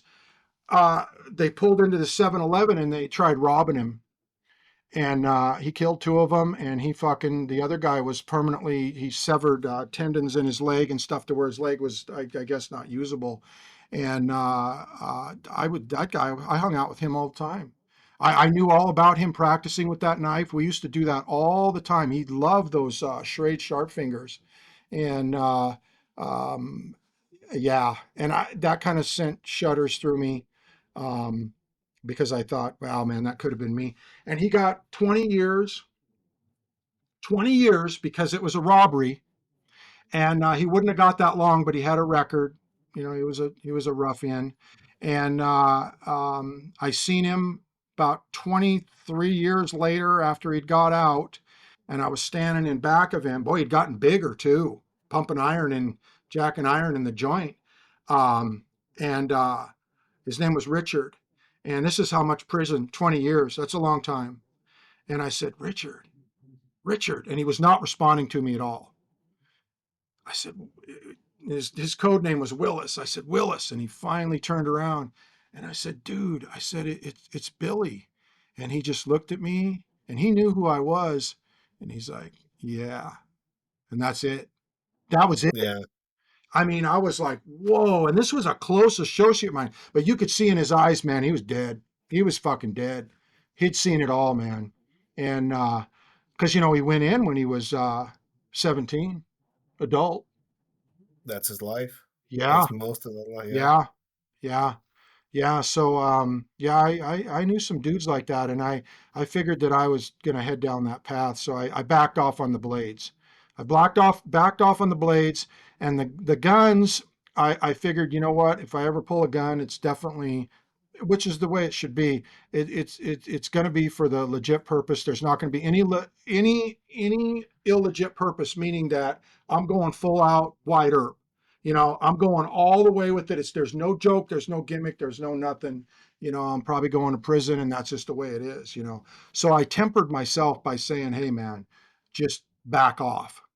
Don't be overly jumpy. You know what I mean? yeah. But there's some people that, in a lot of ways, carrying anything like this invite that into their lives, or they manifest what they fear. Well, You know, dude, people you also think their gun is their cock, and that's bad. That's not. That's wrong. I mean, yeah, I Never, man. In fact, with a gun, I never told anybody about guns. That was always my deep, deep ace in the hole. Funny little weapons and shit like this, yeah. But as far as actual firearms, nobody knew about that stuff because I never considered the gun to be an extension of my penis. And I think a lot of guys today, especially, shouldn't have firearms, and that's where a lot of these problems come up, man. Yeah, I Road mean, rage and shit like that. Come on, you want to be a man? Get out there and duke it out with the guy. Bust each other up.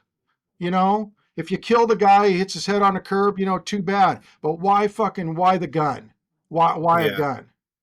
I mean, if I don't know, like what I see is a lot of the talisman kind of like Yeah, issue not where, practicing with shit and stuff. yeah, I mean, if you wanna, you want to feel safe and you're not pretty good at fighting and you've never had your nose broken or you've never, just been choked out.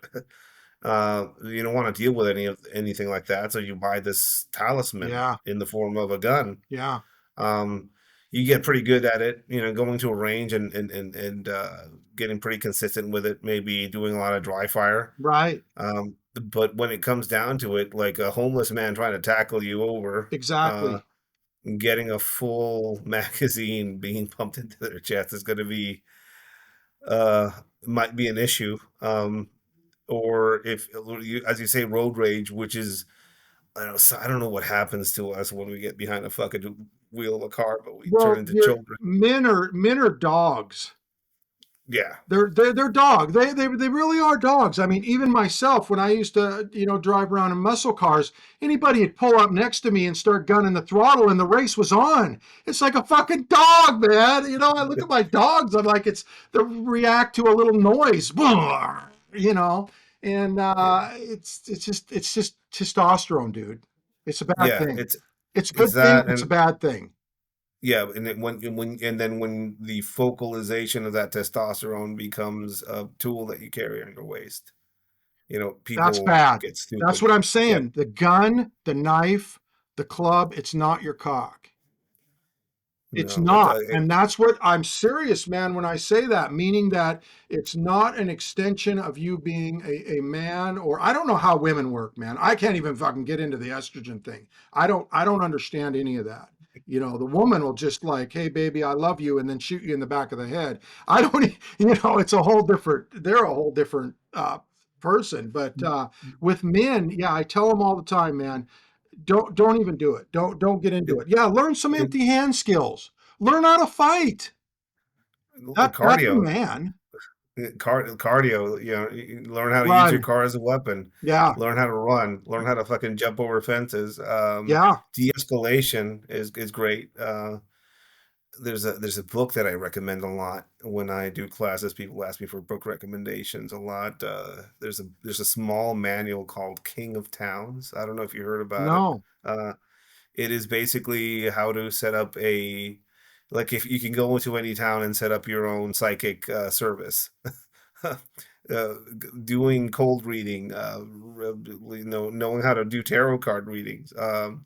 Basically how to become somebody that could just figure things out, Right. and put somebody at ease maybe, or disrupt their pattern of thought. If they're violent against you, Well, how can you de-escalate? de-escalating the situation. Yeah. That's the whole Or thing. but I I like I've experienced some violence in my life, and what I know what I know the look of somebody that is very fearful and has a gun on them. That's bad. And that is a very scary thing, and you recognize that. I mean, if something is happening in any environment and your first inclination is to pull out a gun and just carry it on your Horrible. carry it, it makes you a focal point of whatever's happening there, number one. And if you are suddenly in a hand-to-hand situation, you have one hand instead of two.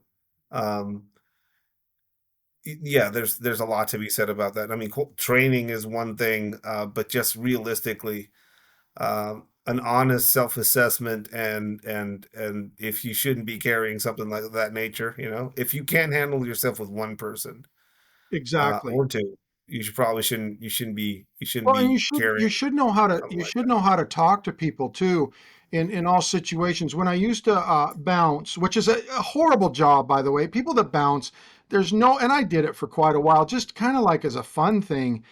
It's low pay and it's so high risk and it's just kind of a weird job. But anyway, me and my partner, we always worked together. I kind of was off in the shadows and he was kind of the main person. But whenever we get two dudes, trying to grope a female or trying to be idiots, we'd separate them apart. And I don't know how he handled his end of it. I got some thoughts on that, but I can tell you how I handled it. I'd get the guy, and I'd take the most aggressive guy. That was how we always planned that. I'm like, I want the most aggressive guy, and I'd get him, and I'd say, look, dude, I'd get him away from everybody first of all. I'm like, just get him away, and I'm like, dude, I can tell you're a bad motherfucker. I said, I don't want to fuck with you. I said, nobody in here wants to fuck with you. I said, just come outside with me, please. Let's fucking talk, man. I don't want you to fuck me up, and I don't want fucking you to fuck these people up. And, oh, yeah, I'm a bad motherfucker. I said, I know it. I seen you when you came in, dude. I know it. However much I needed to feed their ego, I would get them outside, and then you'd be like, get the fuck out of here. And that. they'd be like, well, I'm not fucking leaving. And I'm like, I'm gonna kill you. And then my friend had come out. He's 350, 375. He's like, we're both gonna fucking kill you. You get that? When you get away from the witnesses and everything, and Yeah. you're like, I'm like, get the fuck out, man. Come back tonight. I probably shouldn't. That was my bad. See, that's where I would start to revert to my old self, which was bad. And my friend would be like, dude, you gotta fucking, you, man, you. I'd be like, come back tonight. You know what time it closes. But see, that's bad because then that goes to court and it's like, well, he said come back tonight. Then I'm Yeah. fucked too. And even though my friend was a psychopath, I told you he fucking got busted. He was arsonist for hire. He did 11 years on one thing he got caught on. And this guy's telling me, dude, you got to fucking mellow out. You're kind of weird. You know, you got some bad ideas. But I Uh, don't do it anymore. I'm fully retired, dude. I have completely tempered myself. I've learned that most things just let it go. If a guy wants to bark at me or whatever, as long as somebody doesn't hurt my immediate people, because then I can't control myself. If somebody like went to hurt my son, my daughter, my grandkids, my girlfriend, I'm afraid you'll be talking to me from prison or the grave. But other yeah. than that, I don't care. Somebody wants to Yeah. wreck my car. Somebody wants, because back in the day, scratching my car, oh, but now I don't give a shit. If somebody wants to rob me, they can have everything I got. I'll say, here it is. It's okay. Just don't hurt her. Don't hurt me. Here's this. In fact, take this Rolex, dude. It's real. You want it. And and realistically, a lot of what you're talking about is just we're just a product of a long experience space, and we are weary. Yeah. We know the cost. We've seen the cost in others. I mean, I know the cost of getting out of a car and maybe banging on somebody's hood Yeah. because I've seen people getting their face blown off Yep. by somebody that didn't even get out of the car. Um, I personally, I carry light now. If Yeah. I carry a knife, I carry something small. People are sometimes surprised by the small little, Right. tool-based knives that I carry. They're not even to get away with anything. I mean, I really carry tools. If I can't use it as a tool, I'm not carrying it. Well, one thing Um, people, is the reality of it is the world is in the United States, unless you're particularly going into areas and looking for trouble, it's pretty safe. It really is. Most cities are pretty safe unless you're looking for trouble. You can find anything you want. I guarantee you. You want to yeah, find fucking a gunfight, you're going to find it. But it, generally, as yeah, Yeah, as soon as you pick, as soon as you pick to carry substantial things with you, it is an invitation. In some cases, for some people, that is an invitation to have whatever you're trying to avoid happen. that's why I Um, stopped carrying a knife. That's what I was referring to. I was going to yeah, use it. And then I was like, nah. No blade for you, boy. You can't handle it. That's my self-talk. I'm like, you can't handle that. That's why when I see a lot of times, and I give certain people a bad time about carrying these fucking 30 round fucking pistols with a red dot and all this shit. I'm like, dude, if you need that, you're gonna wish you had the carbine. So you might as well just be fucking strapping a carbine to your back because, really, to me, I don't know, man.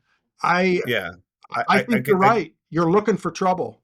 I could see it in some people's, realities. I mean, I rolled in a reality where I could carry, like, I had to carry something that would reach out and touch somebody, in the form of a FAN, FAL, or a G3. Right. Um, but now, like, I don't do any of that. Well, not to Sometimes mention it's just like, that's a heavy thing to be humping around. yeah. Now it's like, maybe like a few, speed clips and a moon clips and a revolver, Right.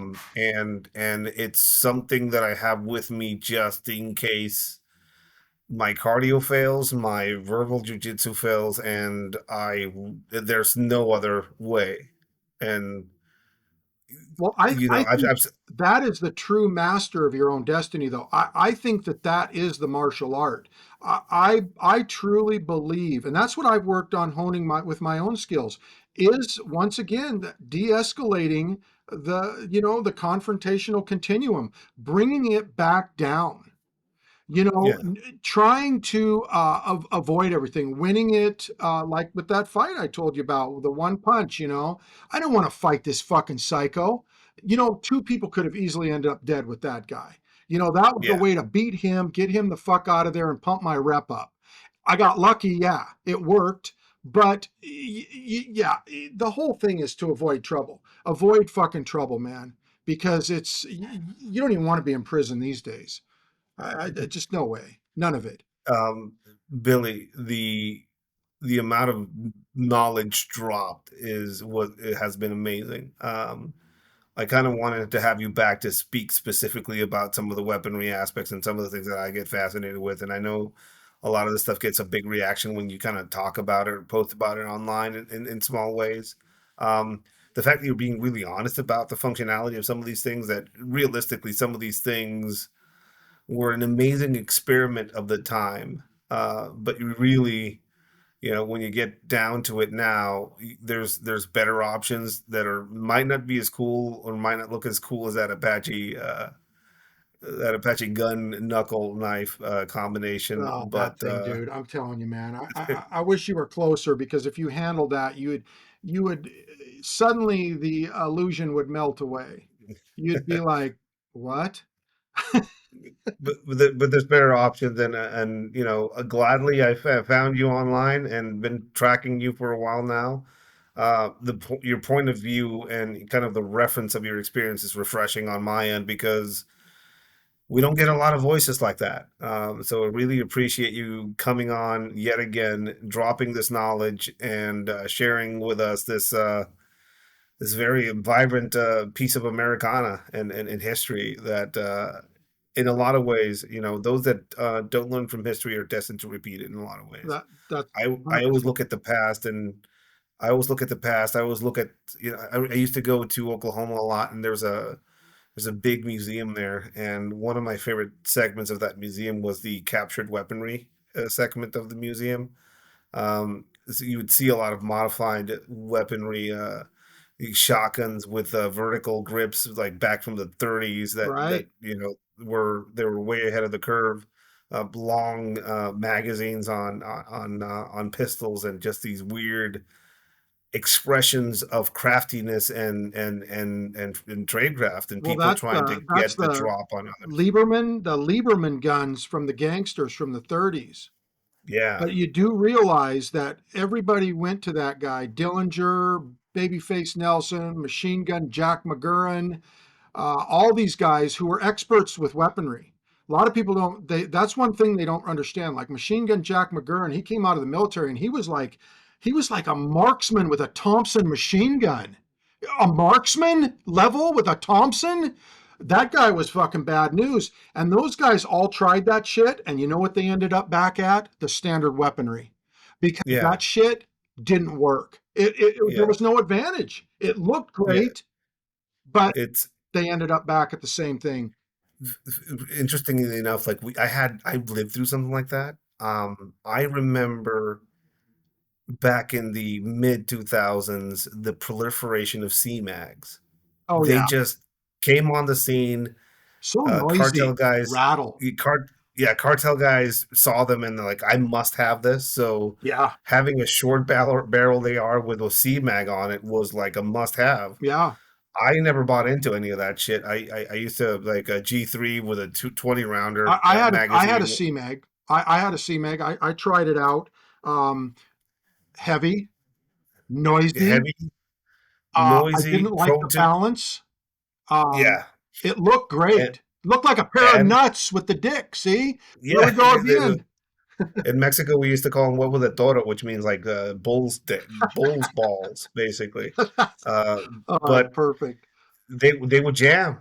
We would see people, jump out of a car and look like a bank Dude, robber do you scene. know that to And correctly run a CMAG, you need to fill it with graphite? Dude, they're fragile. They're yeah, fragile. yeah, You know what? and 30 round fucking standard mag and an AR, that's pretty that's fucking good. And you know that's what? what people Yeah, came back to almost it was like a few years of that and then just and they were gone. Um, I'm glad. you know, I'm glad. it's They never impressed me. You know, the Chinese made reproductions of them too. God, I don't know why. yeah, yeah. Korea. I think it was actually Korea. Yeah, I got to see some weird Glock ones, Yeah, that they the made them for dudes were Glocks too. That's right. Yeah. just absurd long The Glock black gangster magazines. dudes, they love those because Yeah, they see them in popular culture. And so they want to put a switch on their gun and all this stuff. Because I think a lot of propaganda put out by the ATF is I really do think it shows a lot of black gangsters on YouTube with some rap playing in the background with a switch and then those snail mags or whatever you want to call them. But I think yeah. a I lot of mean, those are snitches. I think yeah, they're bait, you know. yeah. And W- but some dude that's 20 sees that. I mean, if I was 20, I'd be like, yeah, that'll give me the edge if I could Yeah, pick it up. we got access to like switches way back too, and there was nobody watching out for them or regulation, and some of the guys would just install them on their guns. It's a good way to fucking lose your hand if you're trying to fucking move with one gun in one hand as you're trying to open up a door and have that switch fully actuated. It's a good way to lose your hand.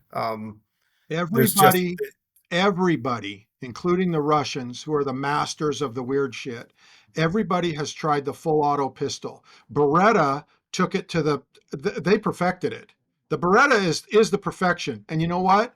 Nobody's adopted that. That thing's from the yeah, fucking 70s, dude. It is the perfection. But the auto pistol, it just no. It's the it's pen cool. gun, man. It It's looks cool. great. It's sexy as fuck. It's the bull's balls, as you said, but Yeah, there's no substance to it. Really, I think for a person, um, just a regular dude in the street, I think like a Glock 19 that you can fucking shoot drunk at 7 yards is probably a masterpiece of weaponry on the street. yeah. That's in the end. Like I tried a lot of exotic stuff. A Glock 17 with a cut down handle, 19 size. I think that was enough for most things. Yeah, And now the way I live, like just a 38. yeah. Uh, Well, all the old that's enough. timers, my dad would love you for saying that. All the old timers, that was their whole thing. You know, my uncle, I had an uncle. He was a powder monkey. He was bright red from the nitro saturation. World War II, he was set charges, and then he went into the mining industry because he was so good with nitro. But it had expanded his blood vessels so much. He was bright red, dude. It was so weird.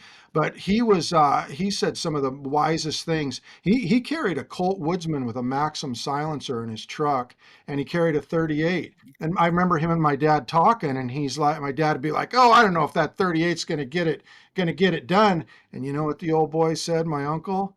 It makes him awful sick. Billy, it has been an amazing conversation. A lot of knowledge dropped. Uh, I mean, I'm gonna have to invite you back again. Like basically, just you tell me what you want to kind of review, and it's been a learning experience as always, Billy. Thank you so Well, much. thank you. I appreciate your time. I really do. Maybe we'll Uh, preserve a little bit of weird history with people because there's not a lot of information on this stuff, even on the internet, because it's just I not out there.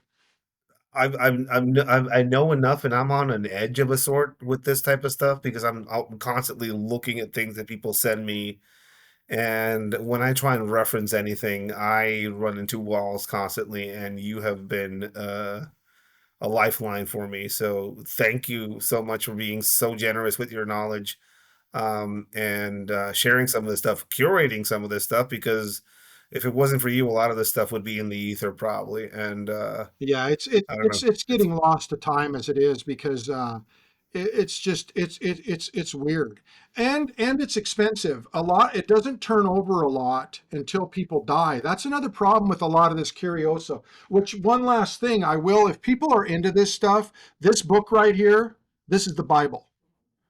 Firearms Curiosa. That's what all this weird shit is called. And this was written in the 50s and still to this day it is the Bible. It's got everything in this.